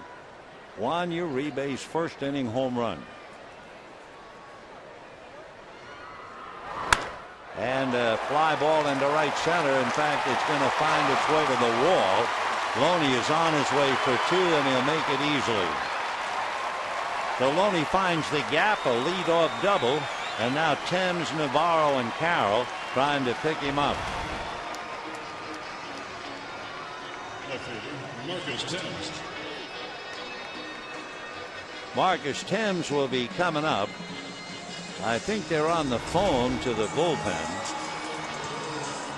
They're starting to move around. No one throwing yet. But I believe Gene Lamont went to the phone, so we'll see. Yep, they're moving around. Lamont hung up the phone, so I guess he's given them a name or told them to get somebody ready, perhaps. And there's a drive into left field. Back goes well, so the track to make the catch. And Loney has nowhere to go but stay at second. Marcus Thames long out to left, so he's 1 for 3, and the batter will be Deanna Navarro. Navarro was struck out and grounded out, but he made a huge defensive play when he picked off Ryan Rayburn at third for the 3rd out in the 3rd inning. Deanna with that big home run yesterday, now with an opportunity to pick up Loney. Daniel Schlereth, formerly in the National League, a left-hander, throwing in the bullpen now for Detroit. Jamie Carroll on deck.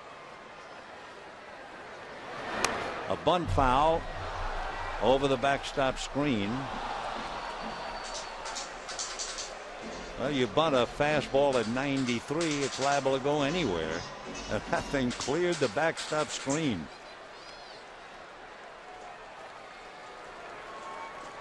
That was nice. A grown-up caught the foul. Little boy came over carrying his glove, wearing a Dodger hat, and he gave him the ball, and that kid is beside himself. It's Christmas morning.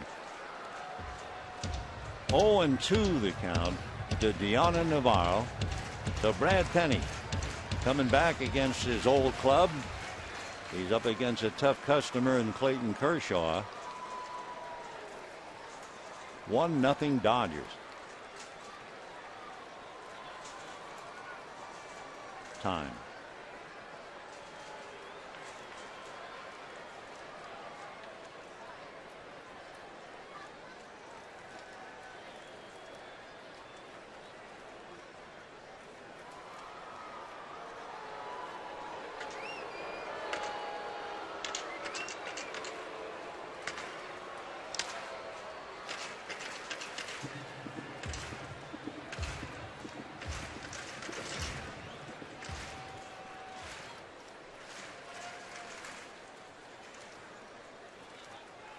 No balls, 2 strikes.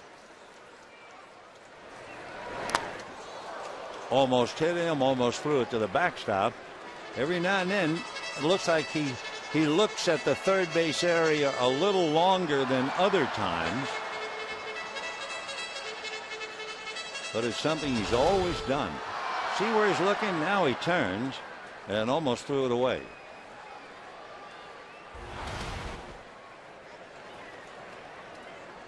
One ball, 2 strikes. And there goes Loney to third. Line drive, fair ball. The run is in. Navarro is on his way for a double. Looks over at third and holds up at second. And the Dodgers lead 2-0.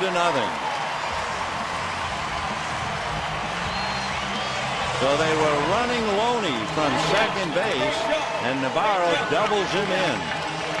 And the Dodgers 2 runs, 7 hits. And Navarro really hit that hard. Over to get it, Maglio Ordonez. So 2 doubles, and the Dodgers lead 2-0. James Loney, by the way, running the base paths, was just 2 for 2 in stolen bases. So still 1 out, and here's Carroll. Fastball low.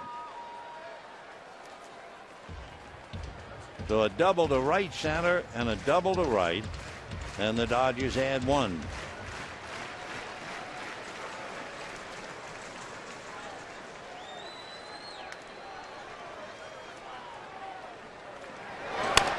Big bouncer foul down the line.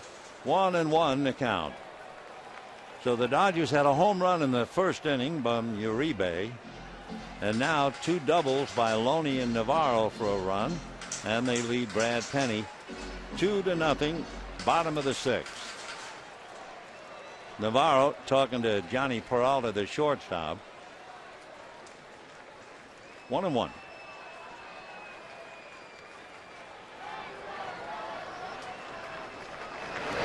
Fastball punched, flagged nicely by Rayburn to make the play. He took a base hit away and a run for the moment. And Navarro's at third. So Ryan Rayburn makes a good defensive play. Playing up the middle, he had to go back to get it. Clutch play to get Jamie Carroll.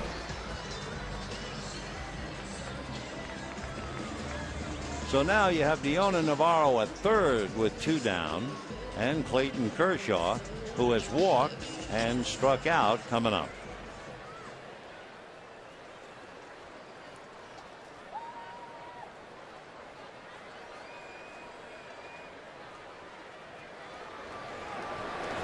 Fastball hit wide at third, on his knees to get it is Danny Worth to throw him out. However, the doubles by Loney and Navarro pick up a run, and at the end of 6, 2-0 Dodgers.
The seventh inning, Clayton Kershaw with 7 strikeouts, started with Casper Wells and then got Maglio Ordonez. The next inning he got Miguel Cabrera and Johnny Peralta.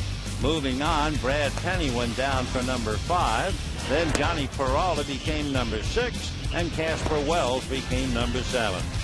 So Kershaw 1 walk, 7 strikeouts, allowing 2 hits. Brad Penny, trying to keep up with him, has done a reasonably good job, but he surrendered the 2 runs. So it's 2-0 in favor of the Dodgers. Uribe homer and the doubles by Loney and Navarro. Brad Penny has made 96 pitches now. Clayton Kershaw has made 74. Meanwhile, Tony Gwynn, for defensive purposes, takes over in left field for Marcus Thames.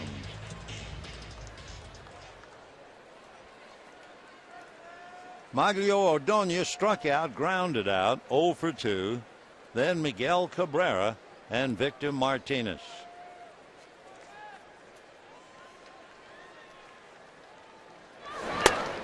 And ball 1. Ordonez was signed back in 1991 out of a tryout camp by the White Sox. Ball 2.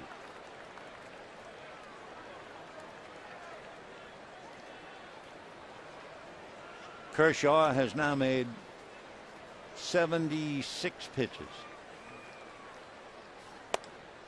2-1. Ordonez grew up in Coro in Venezuela.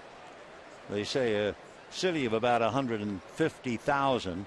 But when you look at his name, Maglio is spent with 2 G's. His father's Maglio with 1 G. Ground ball fielded by Uribe. 1 away. And when asked about the spelling, Maglio said, "My dad gave me an extra G for luck." Well, he's had good fortune playing in the big league since 1997. 1 away. Now Miguel Cabrera struck out, grounded out for the 3rd out in the 4th inning with a runner at second. A strike. Cabrera hitting .325, 14 home runs, 48 runs batted in. 0-2. Cabrera, a very, very aggressive hitter.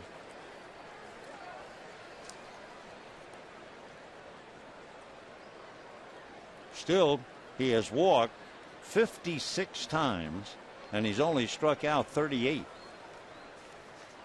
0-2. Ball 1.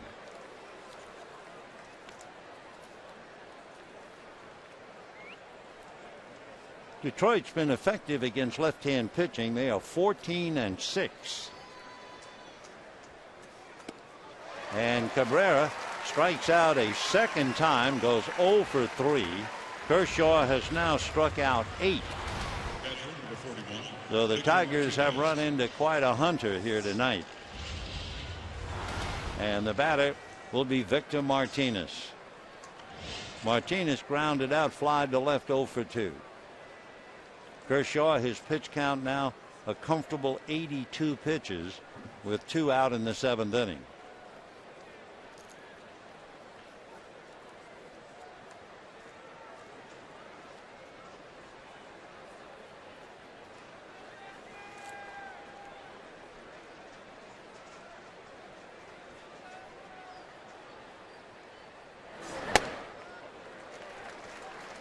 Oh, and 1.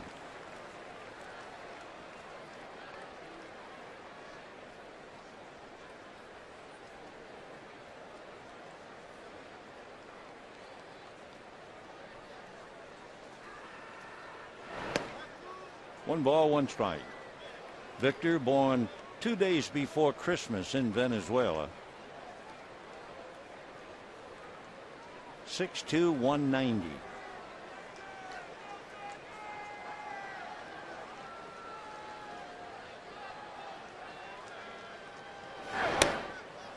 Ball 2, 2-1.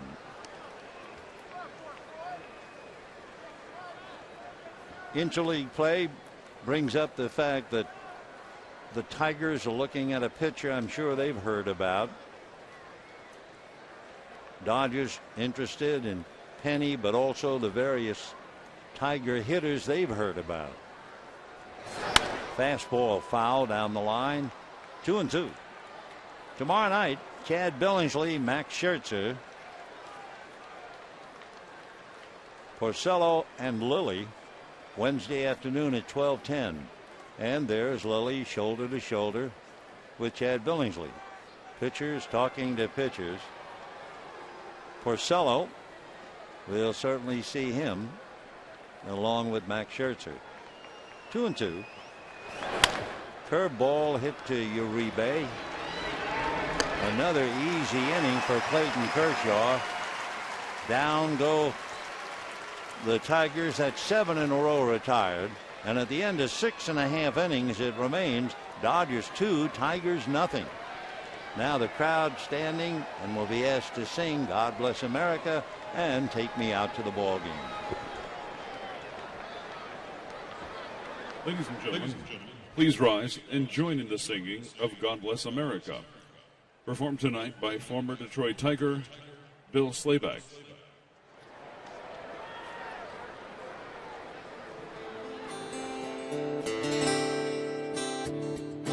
God bless America, land that I love.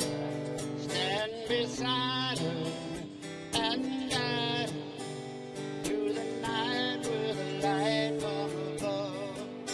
From the mountains to the prairie, to the ocean wide with love.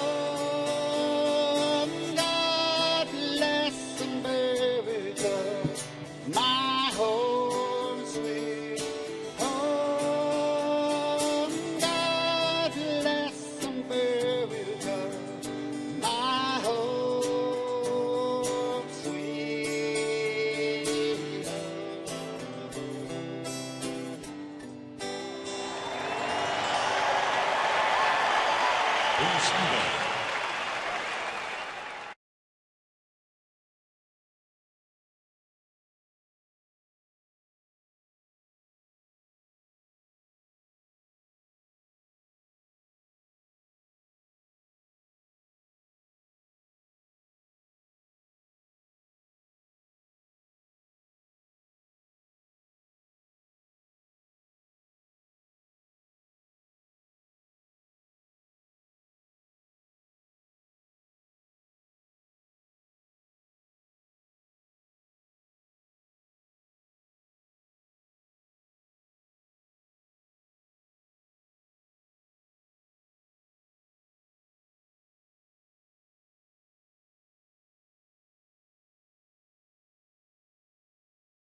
Turned in so far by Clayton Kershaw, leading 2-0.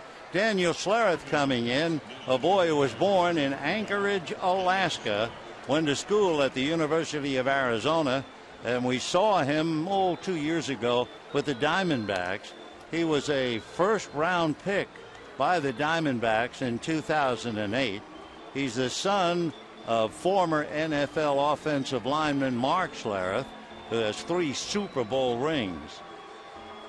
So the younger, 6'1", 210, a lot athletic, but a lot shorter. So the left-hander will now be trying to hold on to the deficit and see if his teammate can catch up. Gordon, Uribe, and Ethier in that order. V. Gordon has struck out twice, sacrificed. Meanwhile, Kershaw has made 13 pitches in the 7th inning, only 87 pitches for 7 innings.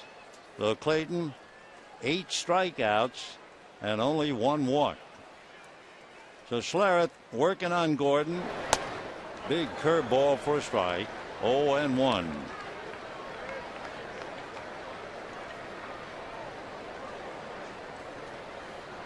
When he was in high school, Schlereth threw 6 no-hitters.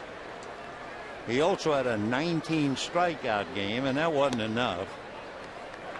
He also had a 96-yard run in a football game for a touchdown. He was a 7th round pick originally by the Oakland A's, but he didn't sign. 1-1. Ball 2, 2-1. Schlereth basically 2-seam sinking fastball. He has a pretty sharp curveball. Throws a cutter and a changeup. Dropped his arm a wee bit. He used to be completely over the top. Now a little more 3/4.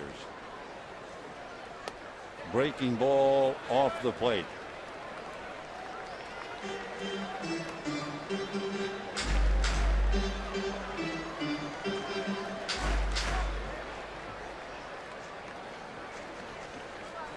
When Dan was at the University of Arizona freshman year, he had Tommy John surgery, and he's way off the plate. So now a little pressure on the left-hander with the speedy Gordon at first base. You know, voting's underway for the All-Star game in Phoenix. You can send your favorite Dodger to the game by voting up to 25 times at Dodgers.com. So vote, cast your ballot now for the All-Star game. Vote today at Dodgers.com/vote.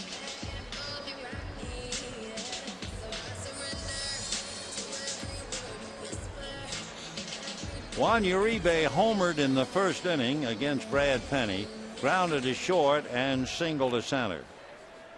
So Penny pitched very well. He went 6 innings, gave up 2 runs, a total of 7 hits, and ran up against a very tough Clayton Kershaw.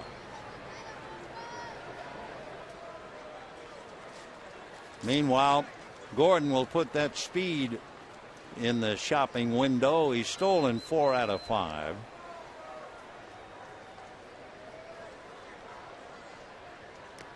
And the breaking ball misses. Ball 1.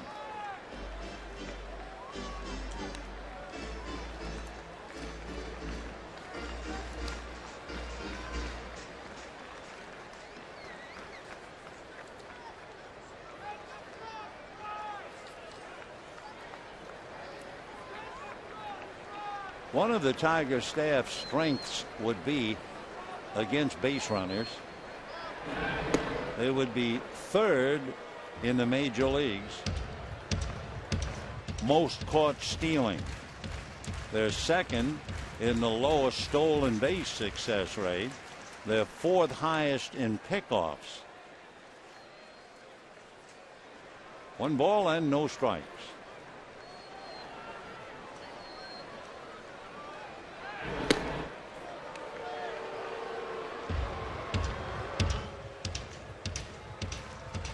Two runs, 7 hits, no errors for the Dodgers.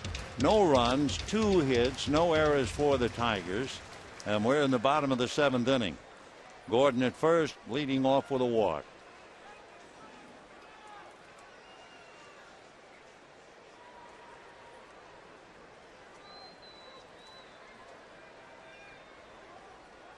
There he goes.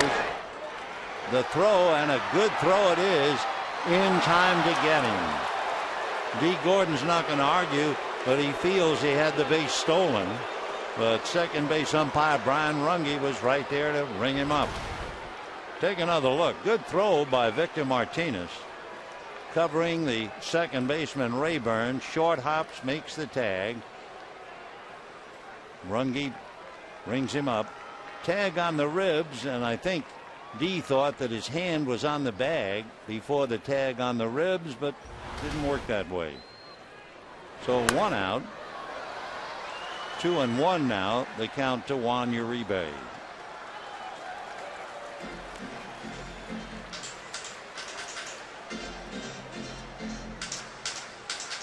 One away here in the 7th inning. Uribe up there with a 2-1 count, and Gordon walking off his frustration.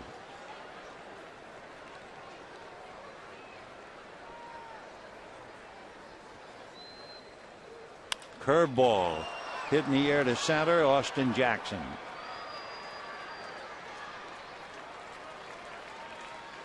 Two out in the 7th. Andre Ethier coming up. When the Detroit Tigers come up in the 8th inning, they'll have Johnny Peralta, Ryan Rayburn, and Danny Worth, and then the pitcher spot.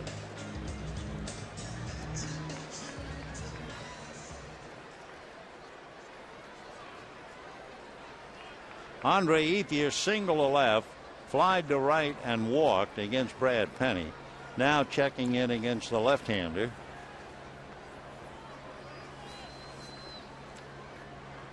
Fastball, ball 1. Ethier has struggled against left-handers in comparison to right-handers. Better than 100 points different, hitting well over 342 against right-handers and 240 left-hand. Slow breaking ball. That was 78 miles an hour, and a 1-ball, 1-strike count. That was kind of a cutter slider pitch that the left-hander throws.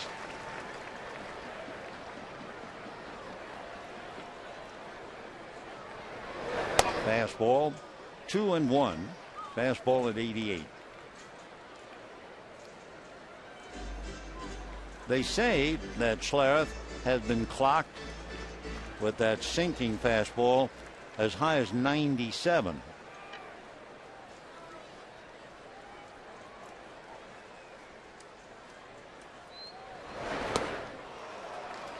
Two and two. Great change. That was 79 miles an hour. Ethier shook his head. I mean, that really was a beautiful pitch unless you're the hitter. 2 balls, 2 strikes, 2 out. 2-0 Dodgers in the 7th.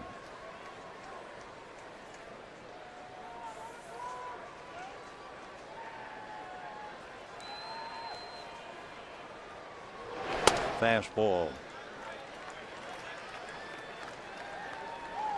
That fastball hit 89.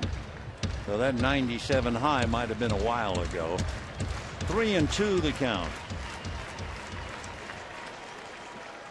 Dodgers and Tigers started to play each other in 2003 in interleague play. Curveball got him looking. Oh, Andre, I believe, thinks it was inside for ball 4. He'll go away muttering just as Gordon went away. Down go the Dodgers, but it's 2-0 Dodgers.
by Time Warner Cable. By the Jeep brand. We don't just make SUVs, we make history. And by Zookeeper in theaters July 8th. Dodgers lead 2-0 as we go to the 8th inning. Since 2003, when the Dodgers and Tigers first met in interleague play, the Dodgers have beaten Detroit 7 times. Tigers have beaten them 5. And now Kershaw working on Johnny Peralta. And I mean working on him. He struck him out twice. John hitting .300, 11 home runs, 40 runs batted in.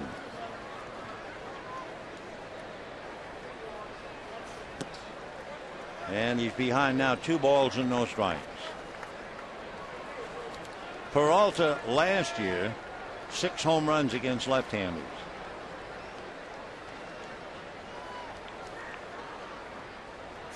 Fastball hit late and foul, and that fastball was 94.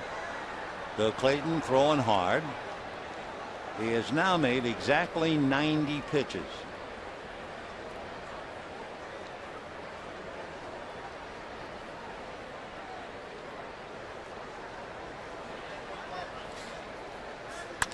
And a hopper to the hole, smothered by Jamie Carroll on his knees.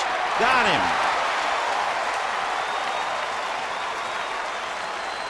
Well, watching Jim Leland, I don't think he'll take that sitting down. Nope, here he comes. He will challenge Vic Carapazza, the first base umpire. And Jim is letting everybody know how annoyed he is.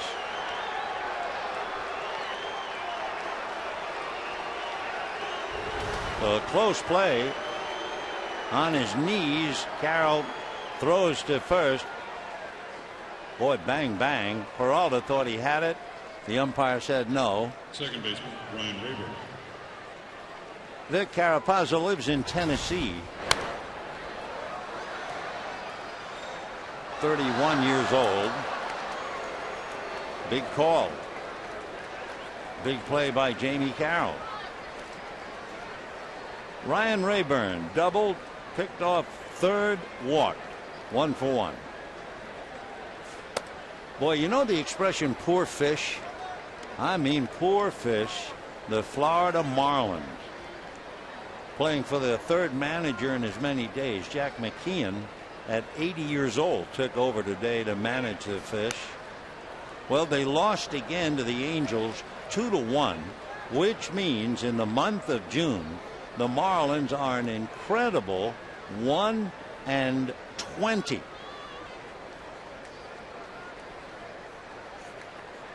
2-1. Ground ball, long throw for D. Gordon on the money. 2 down in the 8th, and Danny Worth coming up.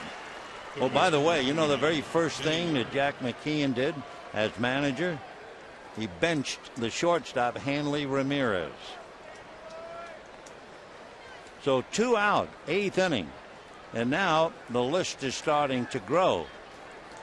9 in a row since Rayburn walked in the 5th inning. Danny Worth grounded to short, hit into a force play, 0 for 2. And ball 1. Ramon Santiago, a switch hitter, comes out on deck to bat for Schlereth. They have activity down in the Tiger bullpen. Joaquin Benoit. Pop fly back at first, down the line, a trio of Dodgers lonies. So for Clayton Kershaw, he's retired 10 in a row, walks off leading 2-0.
Is brought to you by Southwest Airlines' new Rapid Rewards.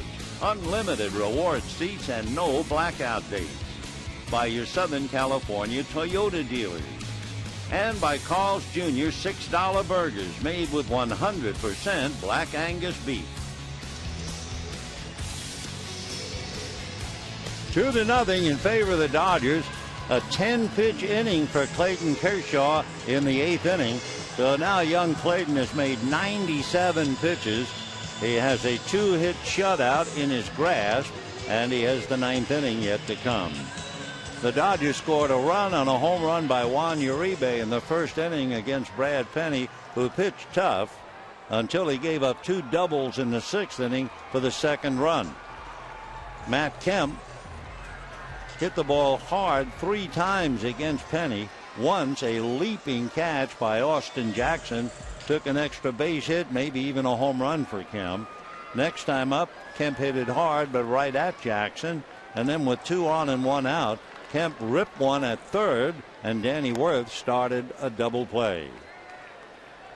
So Matt 0 for 3, hitting .325, 20 home runs, 57 runs batted in.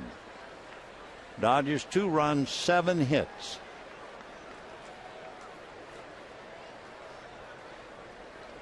1-0. 2-0. Max Scherzer and Chad Billingsley tomorrow night. Rick Porcello and Ted Lilly Wednesday afternoon.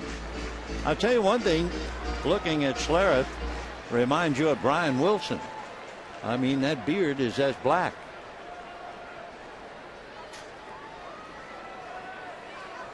Two and 0. And ball 3. That off-speed pitch came up at 74. Well, with Matt Kemp, his power, and a 3-0 count, there is certainly nothing automatic for him to take. Matt, by the way, is hitting .350 with 3 home runs against left-hand pitching.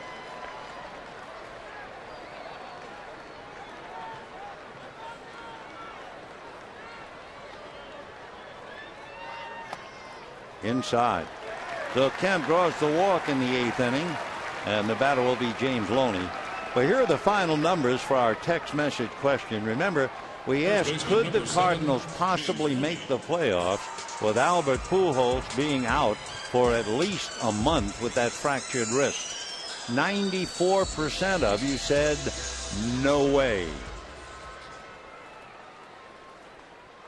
So Milwaukee and the Cardinals tied. Milwaukee split their last 10. Cardinals have lost 7 of the last 10. So here's James Loney, grounded out, single to right, double to right center. Scored a run. James hitting .263.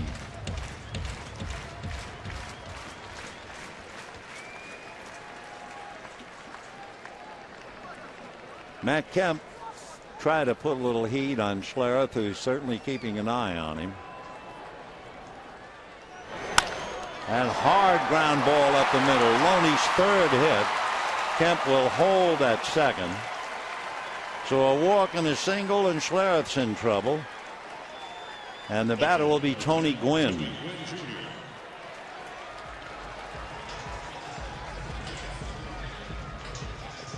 And here comes Jim Leyland.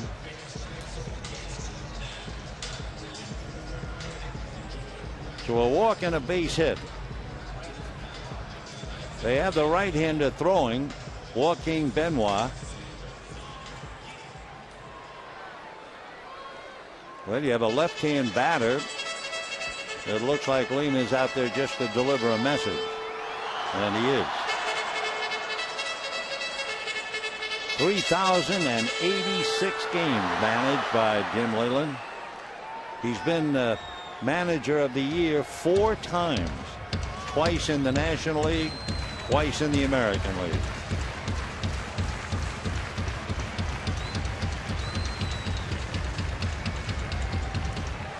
The first thing you think about in this spot with Tony Gwynn, who's only hitting .216, would he sacrifice He hasn't done it yet.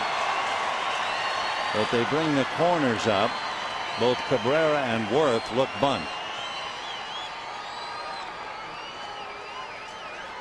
Shows bunt. Fouls it back. 0-1.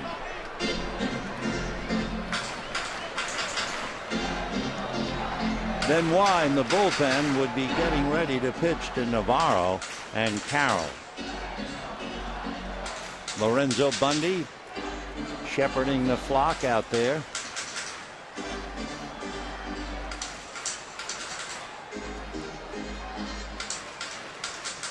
No balls and 1 strike to Tony Gwynn. That was a great scene yesterday. Tom Gordon throwing out the first pitch to his son D. Tony Gwynn throwing out the first pitch to his son Tony Jr. 0-1. Still looking bunt, showing bunt. Pull the bat back, and as they throw down to short, both runners are going to wind up safely at second and third.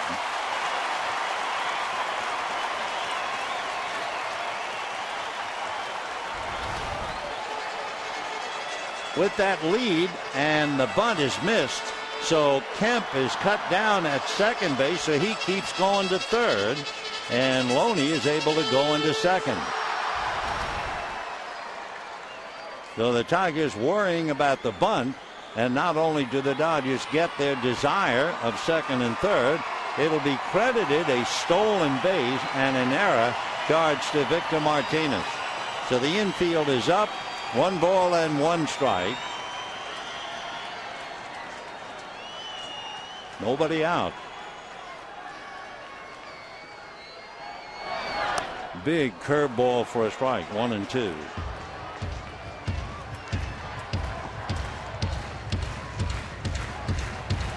So Kemp gets the stolen base. Loney goes to second on the throwing error. And the Dodgers have a chance to open it up and make it a little easier for Kershaw in the 9th inning.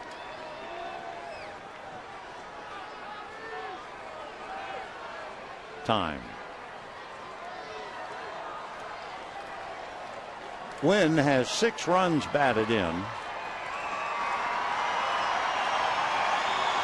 Kemp at third, Loney at second, nobody out.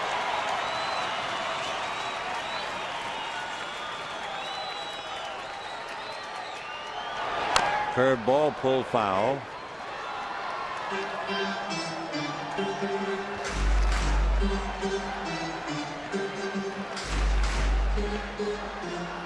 For Jim Leyland, the pen over the last 27 games has been brilliant, holding the opposition to an ERA of less than 3, and they've only hit .202 against his bullpen for almost a month. 1-2. Infield up.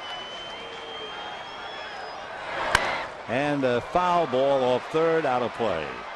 29,355 on the scene tonight. Maybe you'll be out here with us tomorrow night. It was 71 degrees. Couldn't be much better tonight when the game started.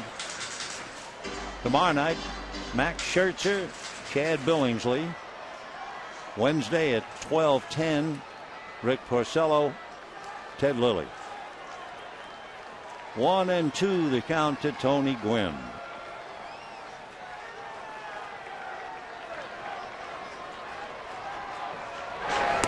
Got him. So Gwynn strikes out. Dodgers can say to themselves, well, if he had sacrificed, it would be the same spot. 1 out, second and third. But instead, it should have been 1 out, runners at first and second. The Tigers would have had the chance to get a double play. They will walk Navarro. Interesting how they see things. Navarro has not been hitting, batting 181. Struck out, grounded out, but he did double to right. Jamie Carroll has been hitting. Jamie came into the game hitting .308. Of course, the other thought is, bases loaded, you have a shot at a double play. Jamie Carroll, however, has only grounded into 2 double plays.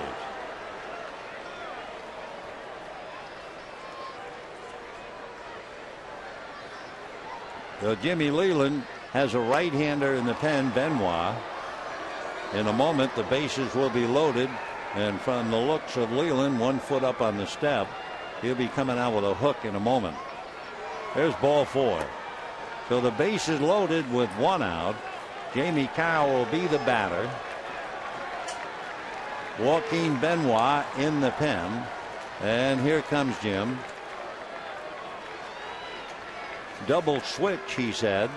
So let's see who's the other part of the switch. Ramon Santiago, who was going to be a pinch hitter, will come in the double switch and replace Danny Worth. And that means he would bat 9th. And here comes Joaquin Benoit, and we'll be back.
That last name, Benoit.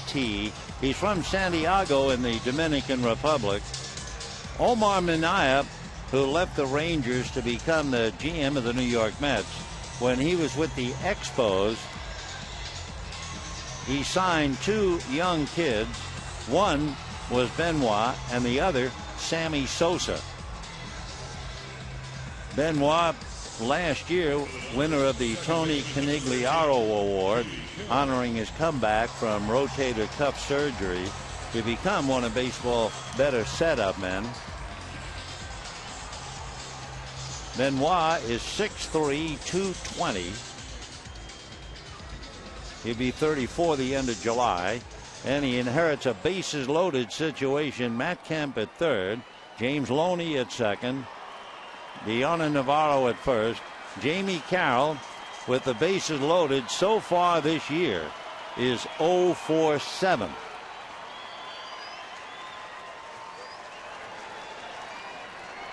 Infield back in double play depth, although the corners are up.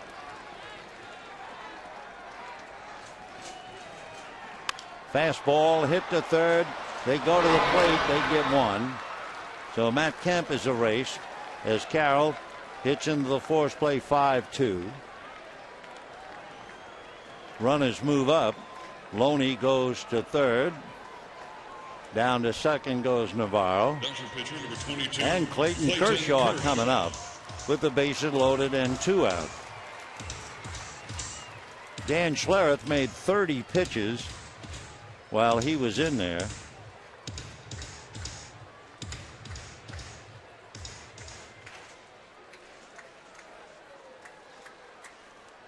Kershaw tonight walked, struck out, grounded to third, hitting .273.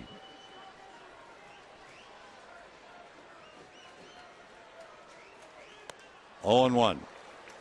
Loney at third, Navarro at second, Carroll at first. 2 out, bottom of the 8th. 2-0 Dodgers.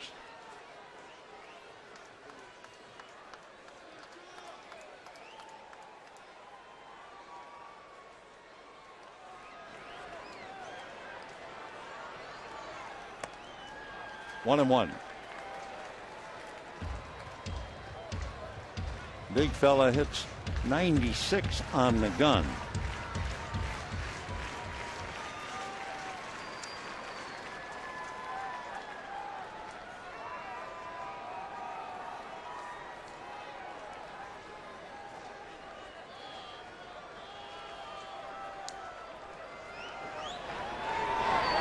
Fastball fouled away.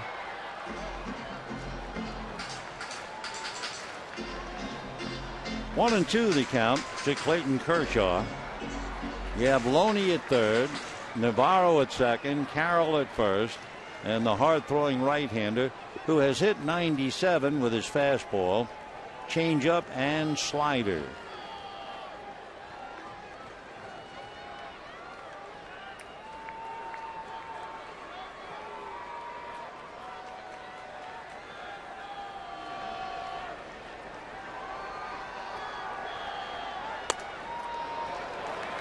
In looking at Benoit's numbers, he comes in 1 win, 3 losses, an ERA over 5.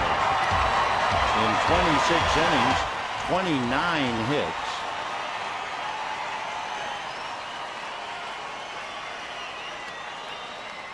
Struck out 23, walked 7.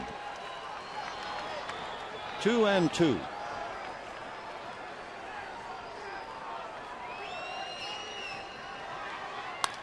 Ground foul. 2 runs, 8 hits, no errors for the Dodgers. No runs, 2 hits, 1 error for the Tigers. And we're in the bottom of the 8th. It's been a tough night, even though they're winning, for Messrs. Mattingly, Honeycutt, Trey Hillman. Dodgers are 1 for 11 with runners in scoring position. Uribe homered in the first inning, and a couple of doubles produced the other run. Ground ball into right field. 1 run scored. Navarro will score behind Loney. The Dodgers lead 4-0, and Clayton Kershaw continues his phenomenal hitting.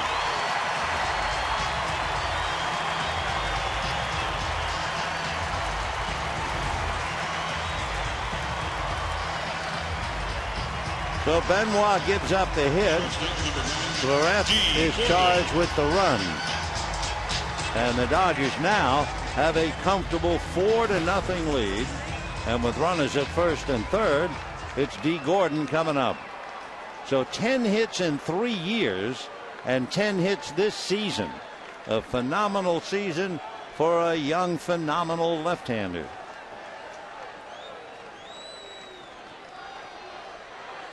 D. Gordon up there. Ground ball foul. 0-1 the count. So it looked like Jim Leyland was going to get off the hook after walking Navarro to load the bases. Carroll came in, hit into a force play, and then it was spoiled with Kershaw's bouncing single into right field. 1-1. D. Gordon has struck out twice, walked and sacrificed, thrown out trying to steal. 0 for 2, hitting .286. 1 ball, 1 strike. And a strike. 1-2. Joaquin Benoit from the Dominican Republic. In November of last year, he signed a 3-year deal with the Tigers.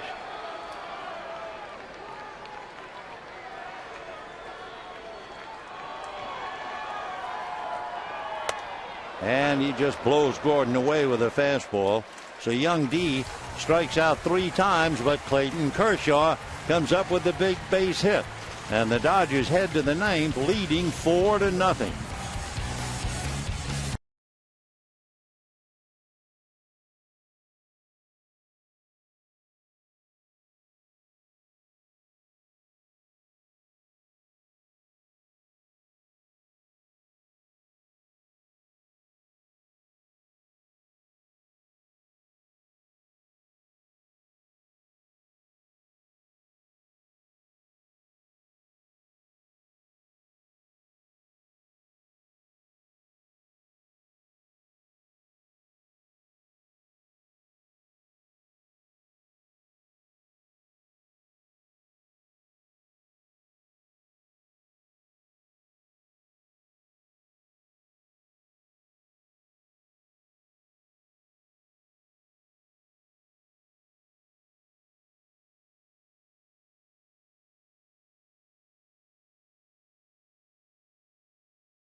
Leading 4-0.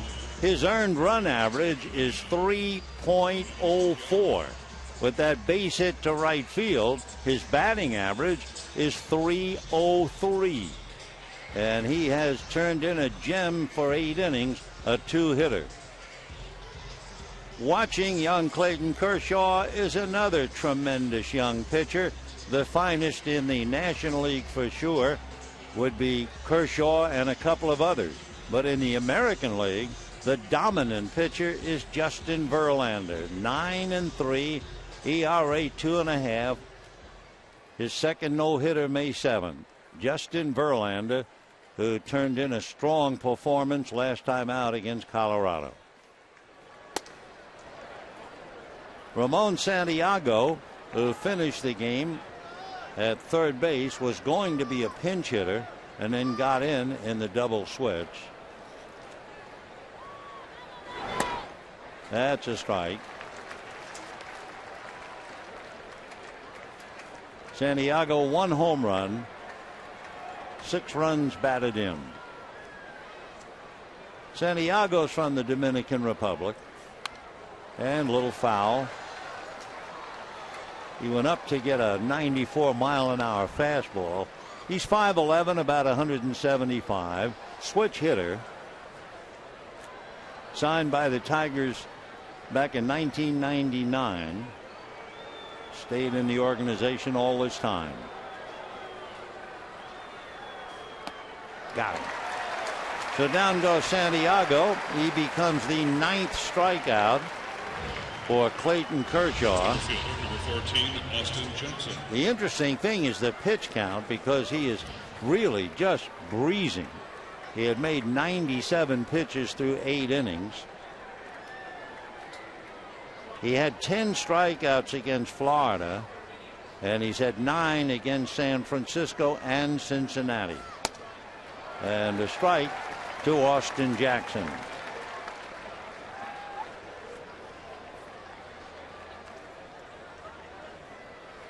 Oh, 0-1. 0-2. The most strikeouts for Clayton Kershaw against the Giants, 2009, struck out 13. He's on the edge of 10 right now. Ball 1. Well, just as the Dodgers was certainly aware of Justin Verlander, I'm sure the Tigers were wondering just what kind of a pitcher is the young left-hander by the name of Clayton Kershaw. Now they know. 1-2.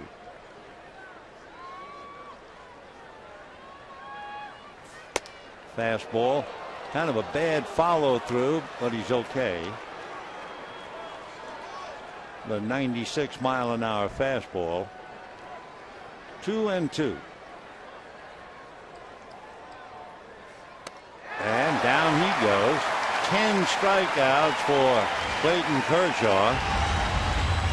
And with 2 out in the 9th inning, Casper Wells coming up. Kershaw, going back to a game in May against Arizona here, struck out 11. That's been his high. This is the second time that he had 10. Casper Wells has struck out twice. How overpowering Kershaw has been. Detroit has had 21 swings and misses. That's a strike. Now the crowd wants to see number 11. The only man to get on since the 4th inning was a walk to Rayburn. Foul back. There was a double in the 3rd inning and a single in the 4th.